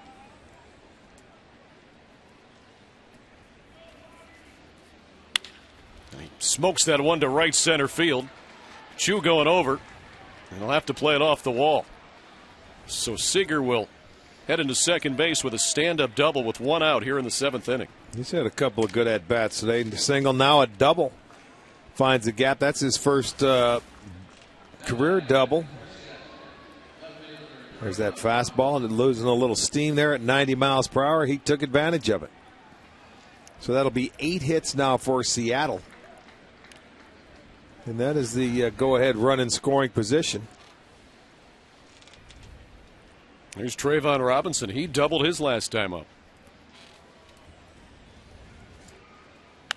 And he fouls that one away. So the line score for both teams is the same. 3 runs on 8 hits, no errors.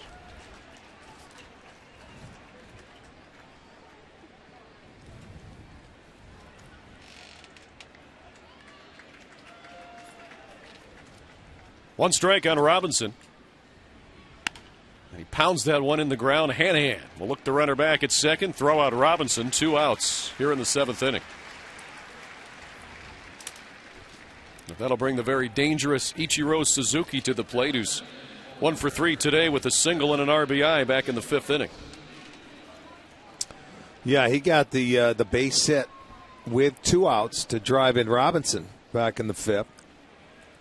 And then Gutierrez was able to add to that. Manny Acta coming out, and I think that's exactly what he's talking to him about. He didn't make a good pitch to Gutierrez. He hung him a breaking ball and left one spin in the middle of the plate. And I think Manny's talking to him exactly about this matchup here with Ichiro and Gutierrez on deck. And he's talking directly to Justin. So now that they've got that cleared up, let's see how they go about it. So 2 outs with a runner at second base. Game tied at 3, top of the 7th inning here. Suzuki, the designated hitter for the Mariners in game 1. There they go. They're just going to walk him this time. That's what I felt they should have done last time, but he went ahead and pitched to him, and he got the base hit. So they're just going to intentionally put on Suzuki. That's the first walk for Masterson today. But now you got to make your pitches to Gutierrez, and I don't think he's going to mess around spinning him up there again. If he does throw that breaking ball, I guarantee you it'll be away. I mean, outside. It will not be for a strike. Franklin is 2 for 3 today, but the first hit, like you pointed out, Rick, was an infield single that bounced off the plate. So. Right. I mean, that happens when you're facing a guy like Masterson because of the movement of the ball. The right-handers may get a couple hits, but they'll beat it into the ground. So Ichiro heads to first base, and now the Mariners with runners at first and second with 2 outs here in the 7th. For Franklin Gutierrez, who has that single and double today, struck out his other time up back in the 3rd. And a key moment in the ball game right here for Justin Masterson, who is at 90 pitches. Yeah, and you know what? I think this is the right thing to do. But if you're Gutierrez, a former Indian, he's saying, all right, he's licking his chops. This is what I want. I want to get a chance to beat you guys now because they just put the guy on in front of me, so it's up to me. Swing and a miss. Yeah, he's anxious. Good movement on that fastball from Masterson. Seattle for the season with 2 outs and runners in scoring position, hitting just .187, but today they are 3 for 5.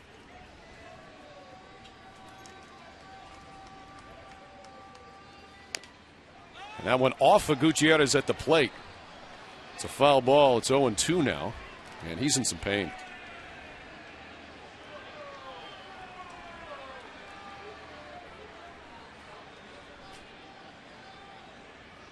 I don't know exactly where that went off of, but he went down in a hurry. Let's see. That go off the back knee? I couldn't tell. I think it did. I think it went off his back knee. I mean, you don't hear it. You see it hit the ground, but watch the thud. Boom, it sure did. It sure did. It went off his knee and then down into the ground when we heard it. But as soon as that ball hit his leg, he went down, and he is hurting. I think you're right. It did hit his knee first and then the ground. Yes, it did. I mean, we've seen some strange things this year, and this is another one of them. Where, usually you see it off your front foot and your ankle. And, I mean, a lot of hitters do that, and that's where he has the protection. But how many times do you see it go off their back leg? That is a rarity. That hurts. Now you just need some time. Throw another one in there if you're Masterson. He'll be a little leery about swinging at it. And he's down on the count 0-2. The Mariners have scored all 3 of their runs today after there have been 2 outs, and that's the situation we're in again. But Masterson will try and work through this here. A ground ball to third. That is foul as it took a weird hop. It hit the edge of the grass. Yep. But, I mean, look at the play that Hanahan still made. He was able to catch that ball after it ricocheted, and he tried to keep a foot on the bag. Watch it hit the corner of the grass. Kick left on your screen. Look at, he's still able to get it and hit the bag. That's pretty impressive. He would have been out. He would have been. That's almost like a goalie smothering it, and then he puts that foot. The back foot comes in and kicks the bag. Good, nice effort. Great job by our crew getting that shot there. Well, our crew here, they don't miss a beat. They never miss anything. No, they do not. So again, it's 0-2 with 2 aboard. That one down and away.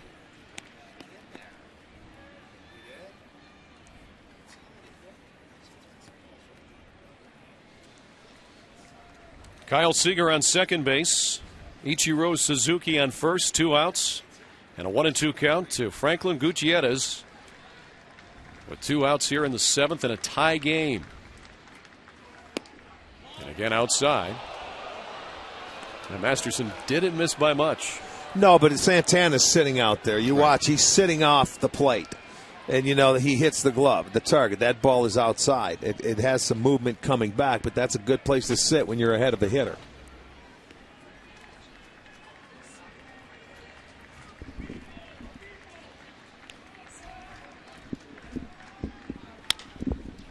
A grounder to third. Hanahan. Throw across the diamond. That's out number 3. So the Mariners get a couple aboard, but they leave them. They don't get anything here in the top of the 7th. We'll go to the bottom of the 7th. Time now for the Cleveland Clinic 7th inning stretch. Indians fans, it's time for you to get up and move it.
Brought to you by Levin Furniture, home of the Silly's Posturepedic mattress, made in Northeast Ohio. And by your Northern Ohio Hyundai dealers. It's time to join the Hyundai movement.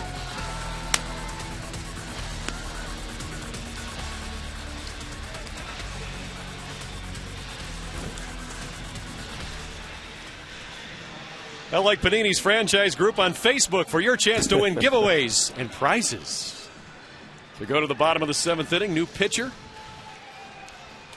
And the call to the bullpen brought to you by Verizon. 4G LTE, rule the air on the most advanced 4G network in the world.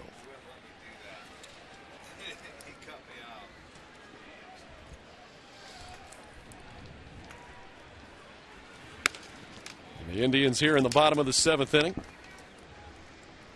against Dan Cortez. It'll be Valbuena, then the top of the order, Carrera and Cabrera.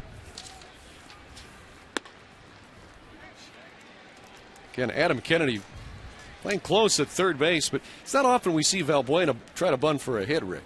Do you ever remember him bunting for a hit? I don't. I don't either. Kennedy's creeping in.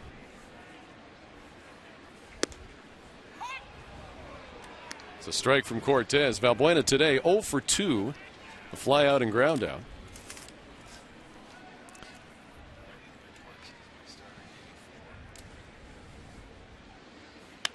It's that one to left. That one's going to slice foul into the seats. So 2-2 now to Luis Valbuena. He was torn it up at AAA Columbus, hitting .299 and bats in the middle of the order, but here with Cleveland, only 129 this year. Now a full count to Valbuena, as the Indians trying to get their leadoff hitter on here in the bottom of the 7th inning.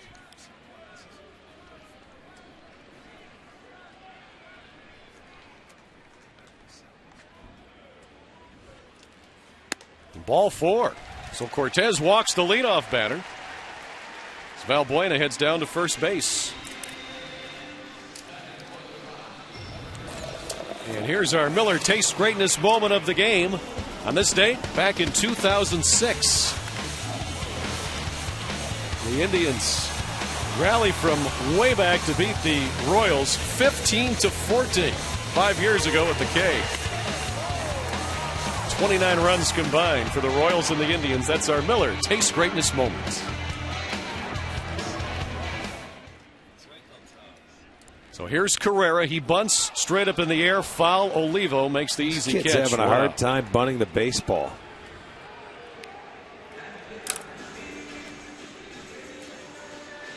So just like that, 1 out now with Valbuena still at first base. Well, when you go to bunt, let's check his bat angle, and you can see it is behind home plate. And he pushes at it and pops it straight up in the air. And that's the perfect reason why some pitchers will throw a lot of, in a bunt situation, high fastballs, because that's exactly what they want you to do. So 1 out for Asdrubal Cabrera. He's 0 for 3 today.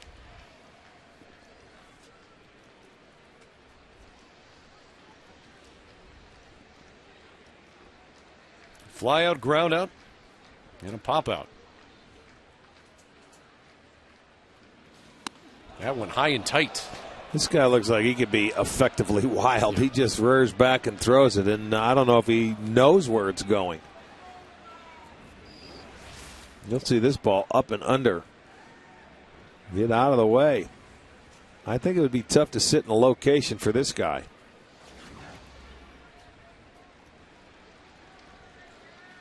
6'6" from Pomona, California.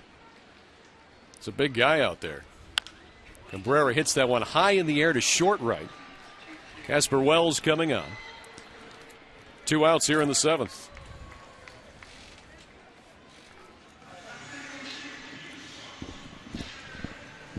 So now Shin-Soo Choo. 1 for 3 today with a double back in the 3rd inning.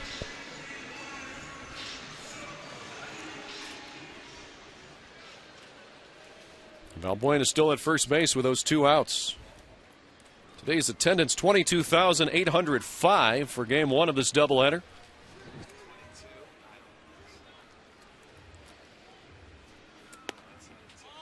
Ball 1 to Shin-Soo Choo. Stay with Sports Time Ohio all day long. Coming up next, we'll have our Conrad's Tire Express and Total Car Care post-game show. Then it's All Bets Are Off with Chuck Galletti.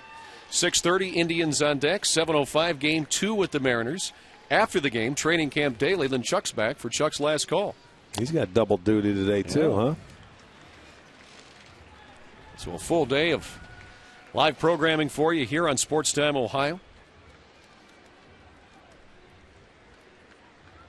2-0 to Choo with Valbuena on first base.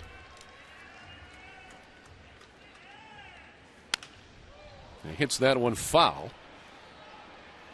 And that one will make the seats by a couple of rows. Trayvon Robinson gave it a look.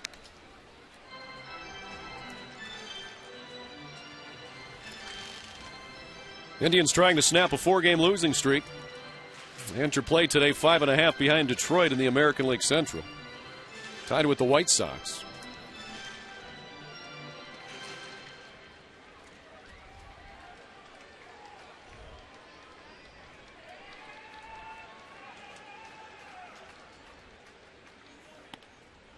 Now 3-1 to Choo with Carlos Santana on deck.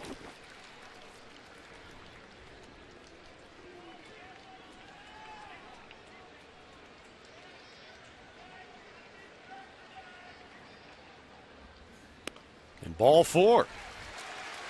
So 2 walks this inning for Cortez, and now the Indians will have 2 on with 2 out.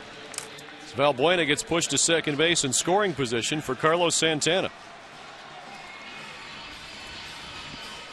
Miguel Oliva with a few words for Cortez.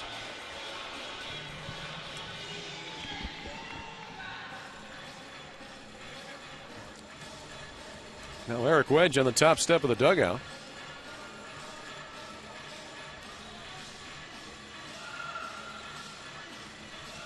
What's going on here? Looks like does Cortez have a problem? He's bringing him out, the trainer out, so it's not a full-fledged appearance at the mound. I don't know if they saw something after a delivery when he got rid of the ball or he flinched or whatever. But Eric Wedge was looking for that trainer in the... Let's check it out. There's his last pitch. No, this could be a stall tactic until that, guy in the bullpen's ready. It won't count as an appearance. You'll get a chance to talk to him.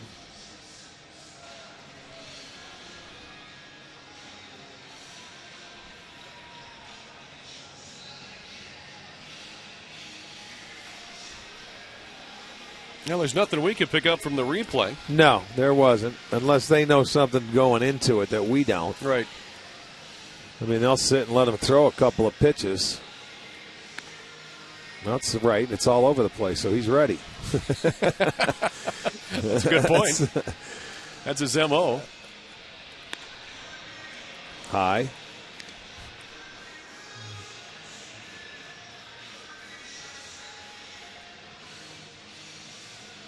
I don't know if Wedgie's trying to talk him into getting out of there or what. Well, he just said he's coming out of the game. They're going to their bullpen. I don't know what it is, if it was an ankle or whatever that might have bothered him, but they're going to bring on a new pitcher, and he will get all the time he needs to get ready. So Dan Cortez, 2/3 of an inning, walked two. The two left on base are his responsibility. We'll get a new pitcher. We'll talk more about him when we come back. We are tied at 3, bottom of the 7th inning at Progressive Field.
Here in the bottom of the 7th inning, and the Gathering Place supports, educates, and empowers individuals and families touched by cancer. For every Indians home run, Matt and Rick will each donate $5 to the Gathering Place, while Great Clips donates $50. Our total so far this season is $6,720. For more information, visit touchedbycancer.org. Great needs, great deeds, great clips. So Jamie Wright taking all the warm-up pitches he needs and taking plenty of them here. And he's been around for a while, Rick. Well, yeah, Jamie's been around. He's been with a lot of different teams. I mean, you go back to Colorado back in the early 90s for Jamie Wright, and this guy's a sinker ball pitcher. But when he's coming into a situation like this, you better make sure he is ready. He's got first and second with the game, on the line. He's facing Carlos Santana. He's going to make sure everything is working before he says, I am ready. So it'll be a couple more pitches, and he'll be ready to roll. But he's a sinker-slider guy. And Cortez come out of the game.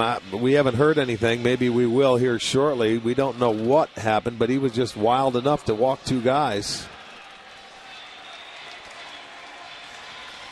So Wright is now ready. Carlos Santana 0 for 2 today with a walk. Will bat.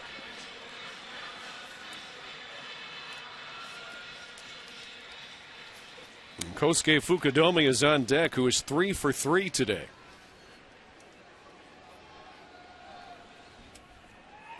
Santana trying to extend that 7-game hitting streak. Also trying to put the Indians ahead here.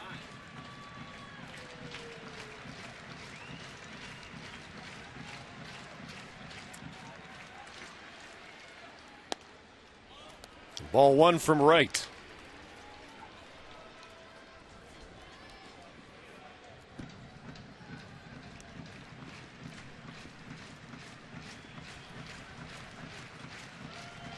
Santana batting just .210 against right-handed pitchers this year, .299 when a lefty is on the hill. But 2-0 from Wright.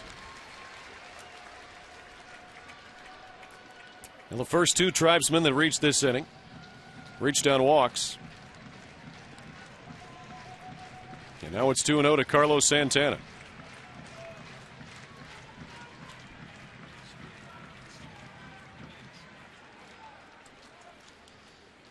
And he hits that one hard to right. That's down for a base hit. Valbuena being waved in. He'll score. Throw comes to third base. And out at third base is Chu, but Valbuena scored before he was out, so it will count. And the Indians take the lead 4-3 on the RBI single for Carlos Santana. So the inning's over, but the Indians take the lead 4-3.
In any form, and the accounts and descriptions of this game may not be disseminated without the express written consent of the Cleveland Indians. Eighth inning. Indians up now 4-3 after they got that RBI single by Carlos Santana in the 7th. Chu thrown out at third ends the inning. But the Indians get that important run. Now it's Ackley, Karp, and Wells for Seattle, and quickly 0-2 to Dustin Ackley against Justin Masterson, who has thrown 98 pitches today. There's his line thus far. Ackley able to lay off that one. Masterson has walked only one batter. That was an intentional walk of Suzuki in the last inning. Struck out 6. Now 2-2 to Dustin Ackley. Only had one inning today, Rick, that he threw over 20 pitches as Tony Sipp gets loose in the bullpen. That ball hit in the air to center field. Can of corn for Fukudome. 1 out.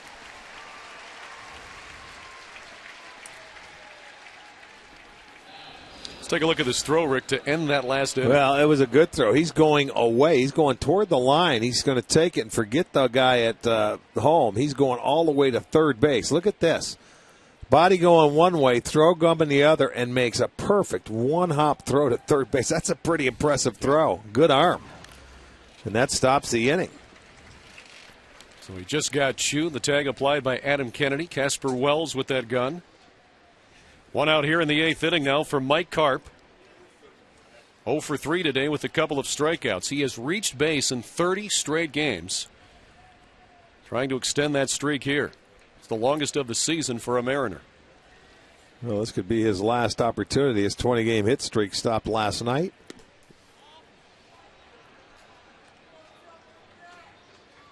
But he was hit by a pitch.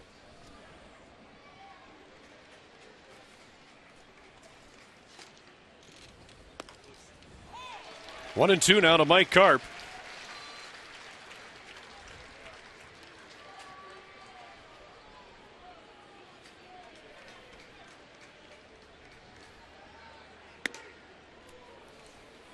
Now the count evens at 2-2.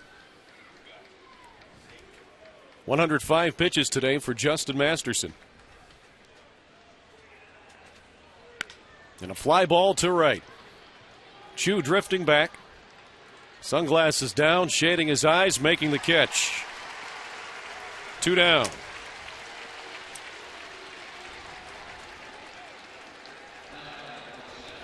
That'll bring Casper Wells to the plate, who's 0 for 3.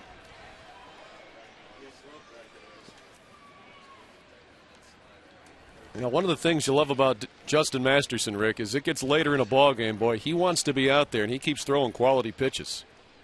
Well, you like it. He only walked one, as you mentioned. It was intentional. And, yeah, he's a big, strong guy, man. He wants to finish what he starts. Rarity today, he gave up more than his 2 earned runs that he had given up only 20 times. But the offense has been able to put 4 solo runs on the board, one in the first, 4th, 6th, and 7th. So close out this inning here with 2 outs. The only time that Seattle scored today is after they had 2 outs, nobody on. They've been able to hit doubles with 2 outs and then keep it going and drive in their runs. Casper Wells broke his bat on that foul ball, so he gets a new one. 1-1 the count. 2 outs, nobody on here in the 8th inning. Tried by a run. No one has led it by more than 1 run today. We've been tied. Both teams have had the lead by 1. Close ball game. Well played ball game on a gorgeous day here today in game 1 of a doubleheader at Progressive Field. Now 2 strikes to Wells.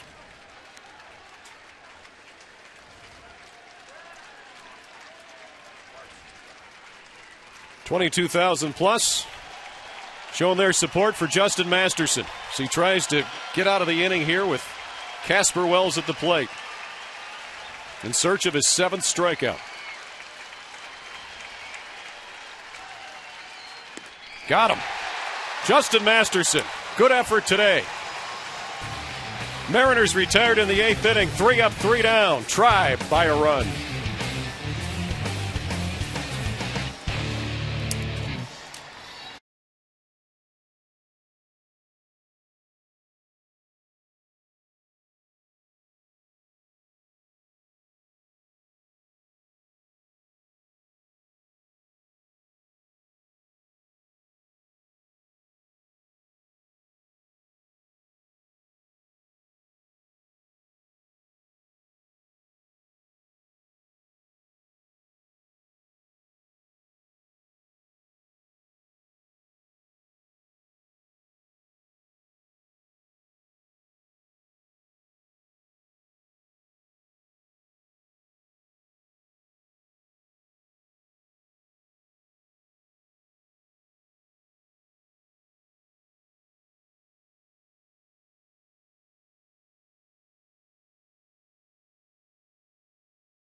4-3, gorgeous day for game one of a doubleheader. A lot of parents with their kids here enjoying one of the final days of summer vacation for many of them. School starts tomorrow, doesn't it? A lot of places. Yes, it does.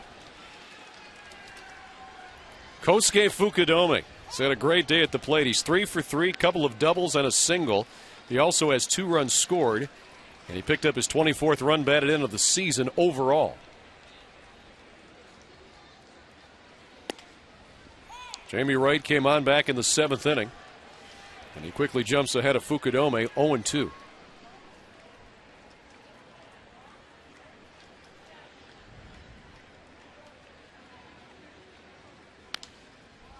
Stays alive. Fukudome now with Cleveland, hitting .277.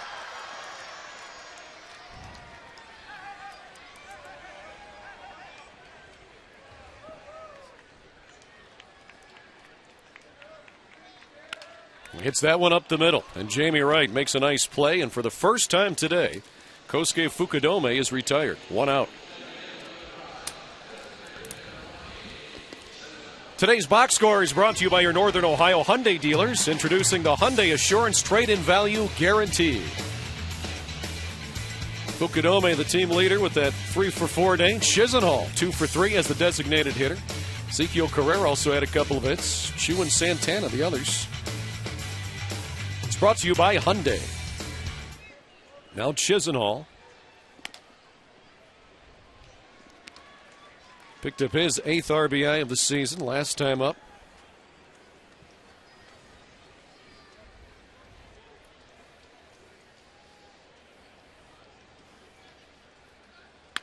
It's that one hard on the ground to short. Seager makes the play, 2 down.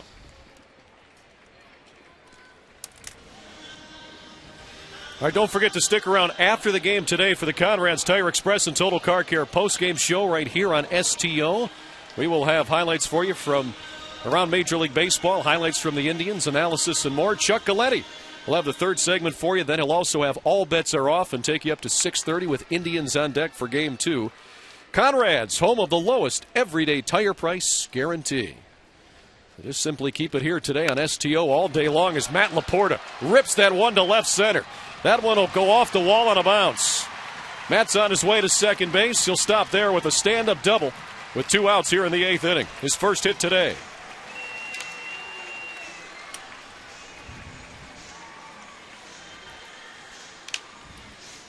Well, wasn't going to spot him a strike here. And let's see the location on our Time Warner Cable pitch tracker. A sinker that stayed up. And Laporta just stayed back, used his hands nicely, drove it into left center field. So another double for the Indians. That's 6 doubles today in the afternoon. And one more chance to add on here.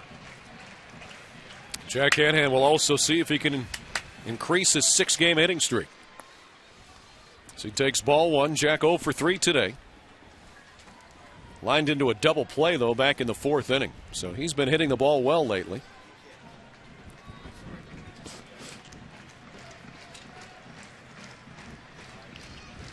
Hanahan hitting .298 with runners in scoring position this year, and now it's 2-0.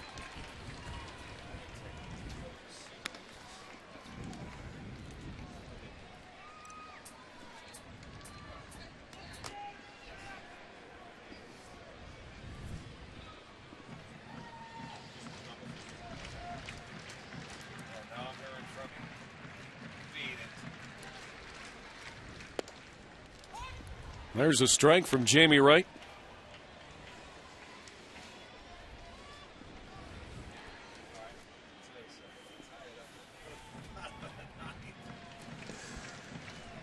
Indians lead it by 1. They'd love to add another here. Now 3-1 to Jack Hanahan with Luis Valbuena on deck. He walked and scored the go-ahead run his last time up in the 7th inning.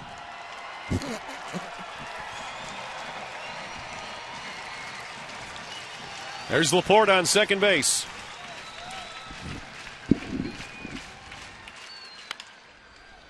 And Hanahan grounds that one foul. So a full count to Jack Hanahan.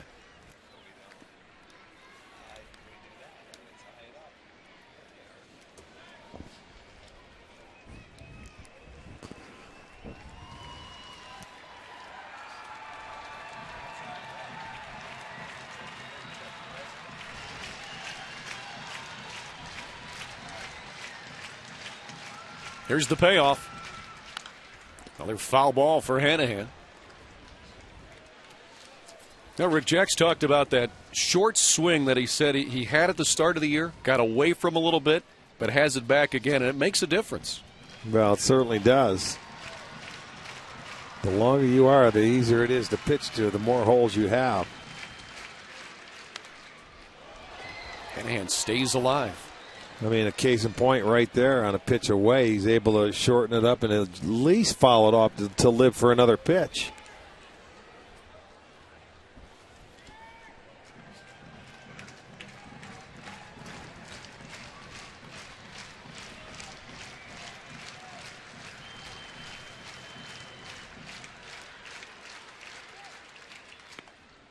And ball 4.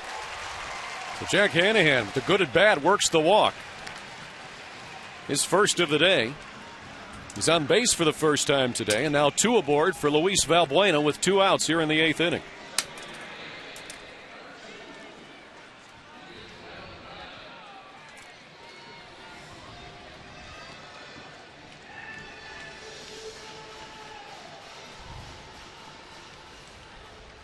Valbuena this year 1 for 5 with runners in scoring position. 0 for 2 today with that walk and run scored back in the 7th.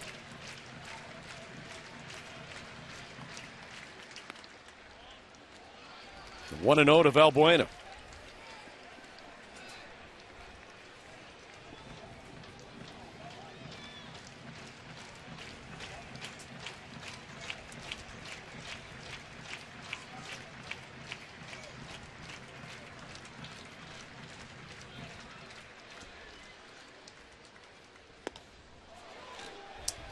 Now 1-1 as Miguel Olivo took a look at Laporta at second base but did not throw. Well, he was way out there thinking that Valbuena was going to put that ball in play. He was about halfway there. Laporta wants to get that jump to score on a base hit. Valbuena trying to do it. A 1-1 count. Now the play at second base, and whoa, almost a wild throw. A diving knockdown by Seager to stop it from going to center field.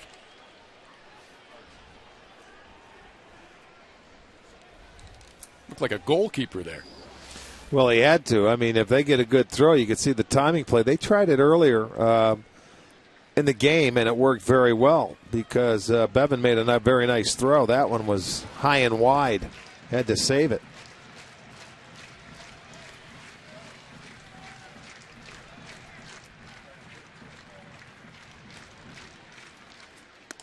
Swing and a miss. So now Wright ahead of Valbuena, 1-2.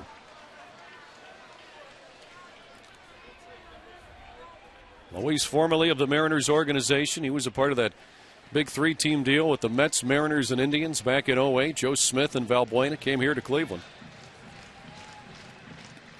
That pitch outside.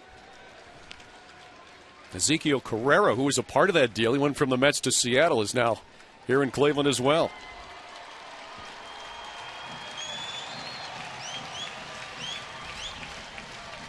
Fans come to life. Valbuena with a 2-2 count. And swings and hits it hard, but on one hop, it's knocked down by the second baseman. The toss to second, and the out there is Ackley. Flips it to Seager. So the Indians threaten but do not score in the 8th. We're going to the 9th. Try by 1 as Masterson's coming back out.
As manager Manny Actis says, I'll stay with my ace.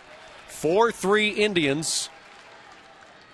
And the first pitch grounded to first base. Adam Kennedy is out number one. The 111th pitch today for Masterson. And he's 2 outs away from the complete game. Well, that's always big when you can get that first out, especially on the first pitch. That gives you a big boost of confidence out there. So now Miguel Olivo, who's 1 for 3 today with a single. He also struck out back in the 5th inning. Masterson with 7 strikeouts today. Only 1 walk, and that was intentional.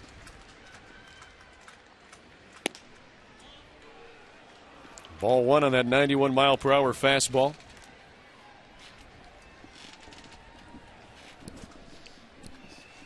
Chris Perez getting loose in the bullpen. Here's a shot to center, and it falls for a base hit.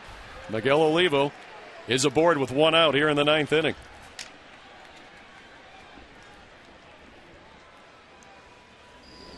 And we're going to see a pinch runner. Well, that ball, you see Olivo, he finds a way to hit that fastball. He's a dead red hitter. He gets this one. It'll be in front of Fukudome. So the tying run aboard. And let's see who's running for Miguel Olivo. Looks like Brendan Ryan. So he'll pinch run for Olivo. Well, Perez just got up and has thrown a couple of pitches. So now Tim Belcher going to come and stall for some time to let him get ready. So he's going to have his talk until he can get ready. Well, Janet Burke of Holland, New York is turning 40 today. Janet, happy birthday. Francis Taylor is 91. Ed Oluski of Columbus is turning 30. Juan Torres of Gahana is 27. And Carly Kustelik of Medina is 6. Happy birthday to each and everyone out there today.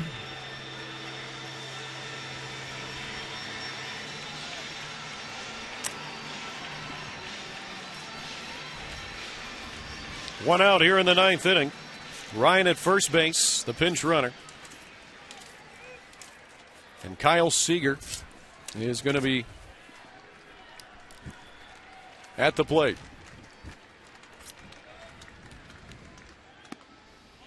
He takes ball 1 outside. Seager today 2 for 3 with a single and double. That is first double this season. Back in the 7th inning.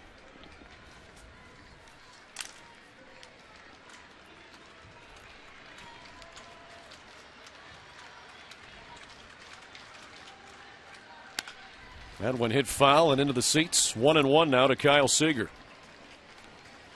So Justin Masterson looking for his 2nd complete game of the season and the 4th of his career.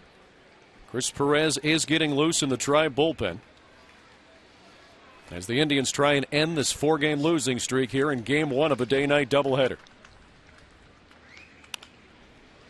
That foul ball, it's now 1-2 to Seager.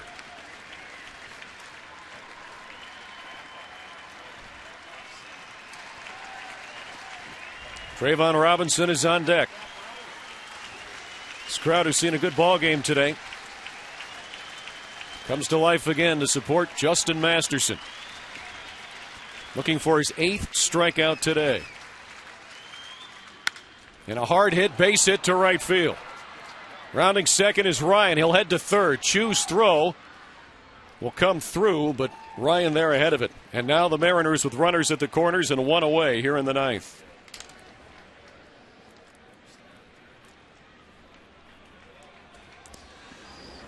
Well, they were playing them away, and they're going to come inside, but that pitch, they wanted it in, and it ekes out over the plate. You can see it move, and he finds that hole. So Seattle not giving up. Gets that ball under the glove of Laporta at first. Manny Actis, has to make a pitching change now. He tried to give him an opportunity to close it out, couldn't do it. So he's going to the pen and bring on Chris Perez.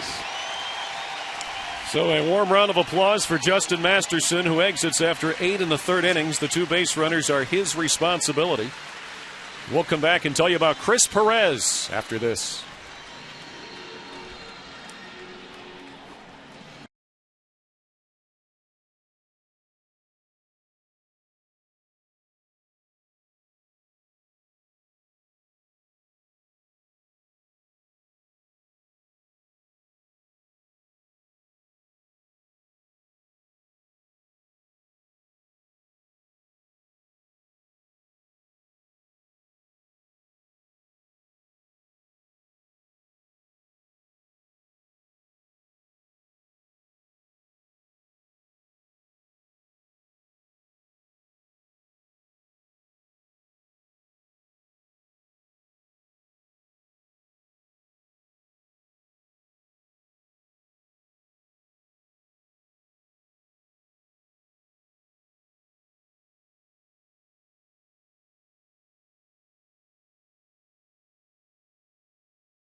3 Indians, but the Mariners threatening. They have runners at the corners with 1 out. Their closer, Chris Perez, on looking for his 28th save. Well, Chris Perez came on and really scuffled yesterday. He's got to come back. There's no room for error here with runners on the corners. And he'll pitch to Trayvon Robinson for the first time ever, and he swings and misses for strike 1. There's the line on Justin Masterson. The moment he's in line to get the win. But he could get the win, have a no decision, or take the loss, depending on what happens. Exactly. It can go anyway. But I like this. Ahead in the count 0-2.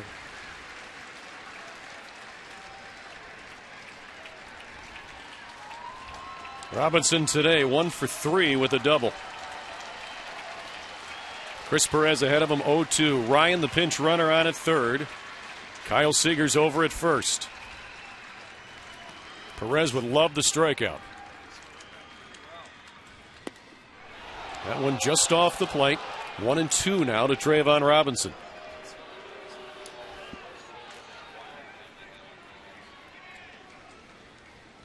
Ichiro Suzuki is on deck.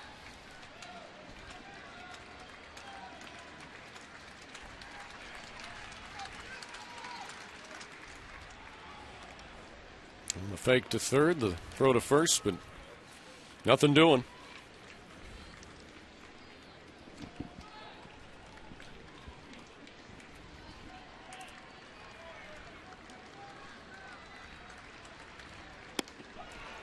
Outside again, 2-2 now to Trayvon Robinson.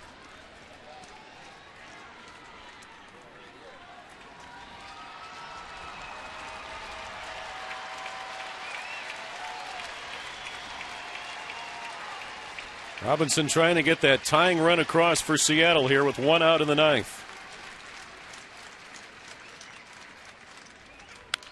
And he stays alive there.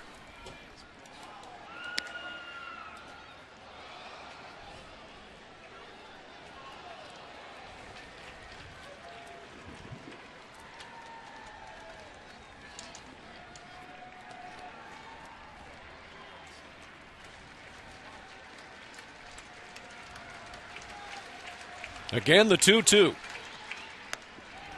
Ball 3, so Robinson. 3 straight. Good at bat. Well, 3 straight. He wrapped around trying to make that backdoor breaking ball come in and catch the outside corner. He's missed every time after he fouled off that fastball. So if you're a hitter now, I'm thinking you got to sit fastball. The only pitch he's been able to throw for a strike in this at bat. Runner goes. A line drive to right field. That's a base hit. That will score the tying run. Seager around third. They're going to wave him in. And there will be no throw. Seattle takes the lead 5-4.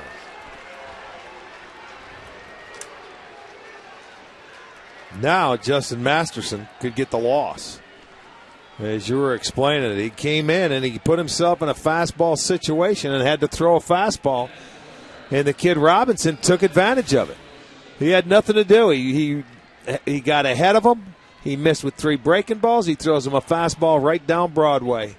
And the kid pulls it down into the corner, and they are going to send him all the way. So back comes Seattle with 2 on the board. They take the lead. Now they're going to have to walk Ichiro again. It's be the second time he's been intentionally walked today. And Trayvon Robinson with a big double. His second today, his 5th and 6th ribbies of the season. And he drives in the tying and go-ahead run to make it 5-4 Seattle.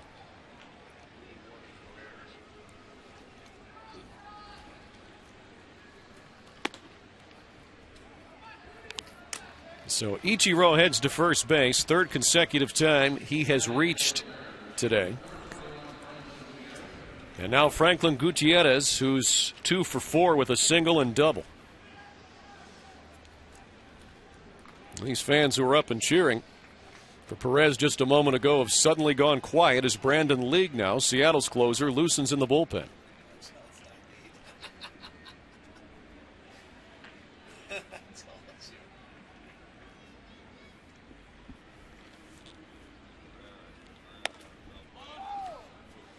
Ball one. Franklin Gutierrez, runners at first and second base now. Still only one out with 2 runs home here in the ninth for Seattle.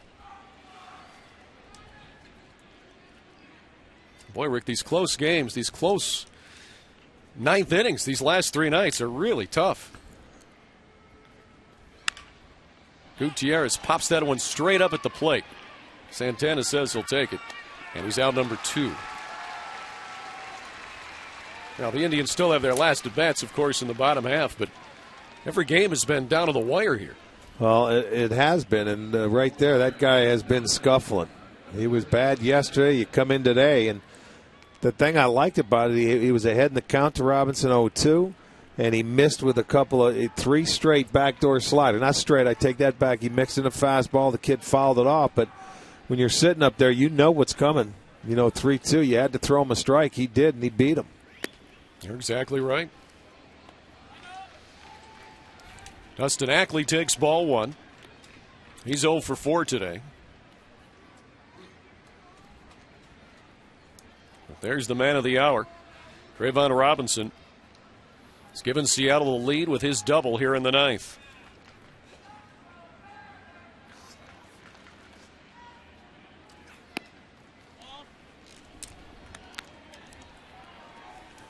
Two and 0 now to Dustin Ackley. Looking ahead to the bottom of the ninth, the Indians have the top of the order in Carrera, Cabrera, and Chu as the scheduled hitters. There's a shot to center field. Fukudome going back. On the track, makes the catch and runs into the wall. So Ackley gave it a ride, but Fukudome tracks it down. And the Indians get out of it without any further damage, but Seattle scores 2 in the ninth. They lead it 5-4. Bottom of the ninth, next.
Five, 4 Mariners as they've taken the lead in the top half of this inning on a double by Trayvon Robinson, and we've got some changes here in the ninth. Brandon League is on, looking for his second consecutive save against the Tribe in as many nights.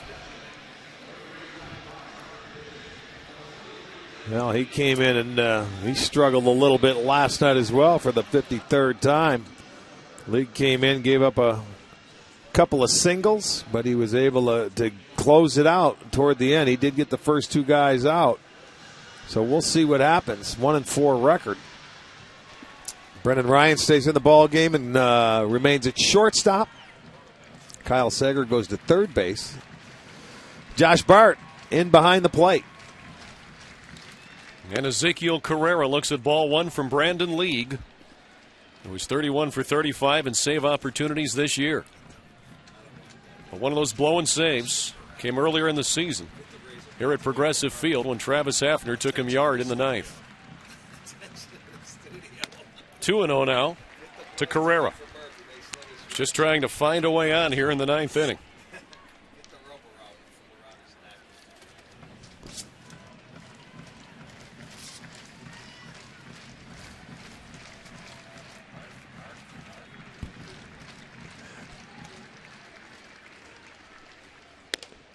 3-0 to Ezekiel Carrera. This is a long way from over. Yes, it is. Brandon League struggling to find the plate. Asdrubal Cabrera is on deck.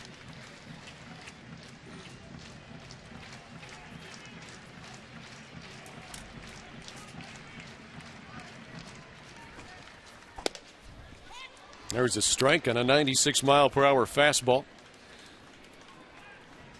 3-1 to Carrera.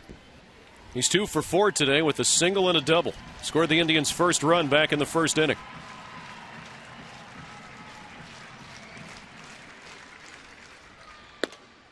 Strike 2. So from 3-0 to now 3-2.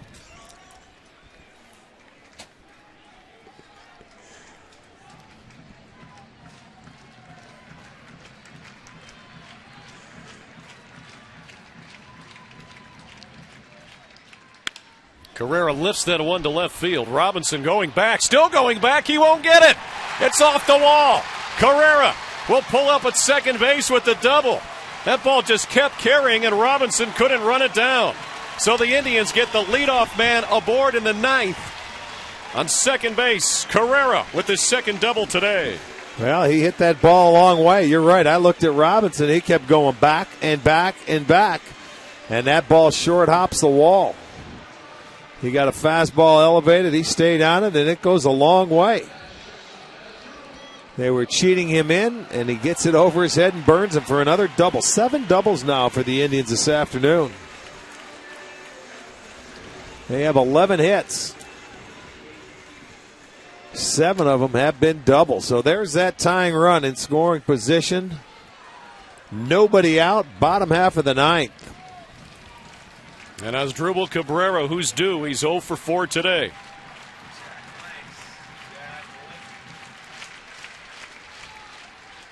I'm going to look at second, but Carrera was only a few steps off the bag.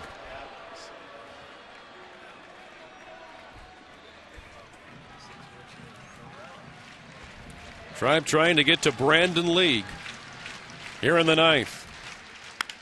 And the ball hit to second. A look at third. They're going to throw to third. High throw, and Carrera's safe. Oh, boy, oh, boy. Well, Ackley took a look at second. Thank you. Or third, and he pumped. And that puts runners at the corners with nobody out now in the 9th. Oh, thank you very much. I'll tell you what, with that closer out there, if you're going to play in, you got to cheat in a little bit. It was a one-hopper. You take the out and let him go to third base and let your closer go to work. Look at, you see where he's playing, and he felt he did what he did. He double clutched on it. He didn't go right away, and he made a high throw. So on that fielder's choice, now you put the winning run on first base. Take your out when you can. Now this is a great opportunity for the Indians. So now Shin-Soo Choo, the batter. That's the first error of the game against either side. And the Indians in business in the 9th. Looking for a little Progressive Field magic here this afternoon. And Choo hits that one to left field. That one is hit well. Robinson back, looking up. That ball is gone. Shin-Soo Choo wins it in the 9th inning for the Tribe. A walk-off as the Indians end the losing streak. And Shin-Soo Choo, the hero.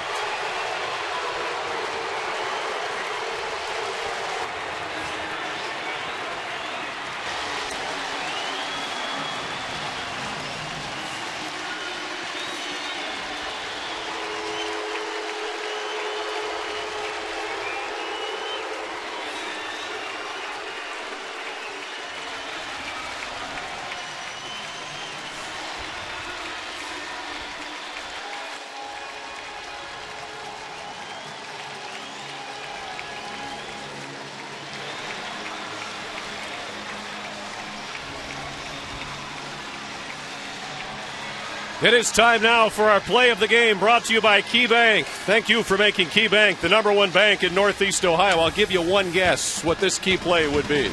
Well, let's just take a look at it. It's a replay fastball up and away. Choo stays on it and drives it to left field. And how about that? Is it carrying a double to start the inning, a homer to end the inning? And I'll tell you what, Shin-Soo Choo with a walk-off home run. And the Indians again in fashion Do it at home. Unbelievable. That's going to be our key play of the game. So Shin-Soo Choo wins in the 9th inning today for the Tribe in Game 1 of a day-night doubleheader. Game 2 is coming up at 7. Stay tuned. We still have lots more to give you here this afternoon on STO. Conrad's postgame show next, followed by All Bets Are Off with Chuck Galletti. Keep it here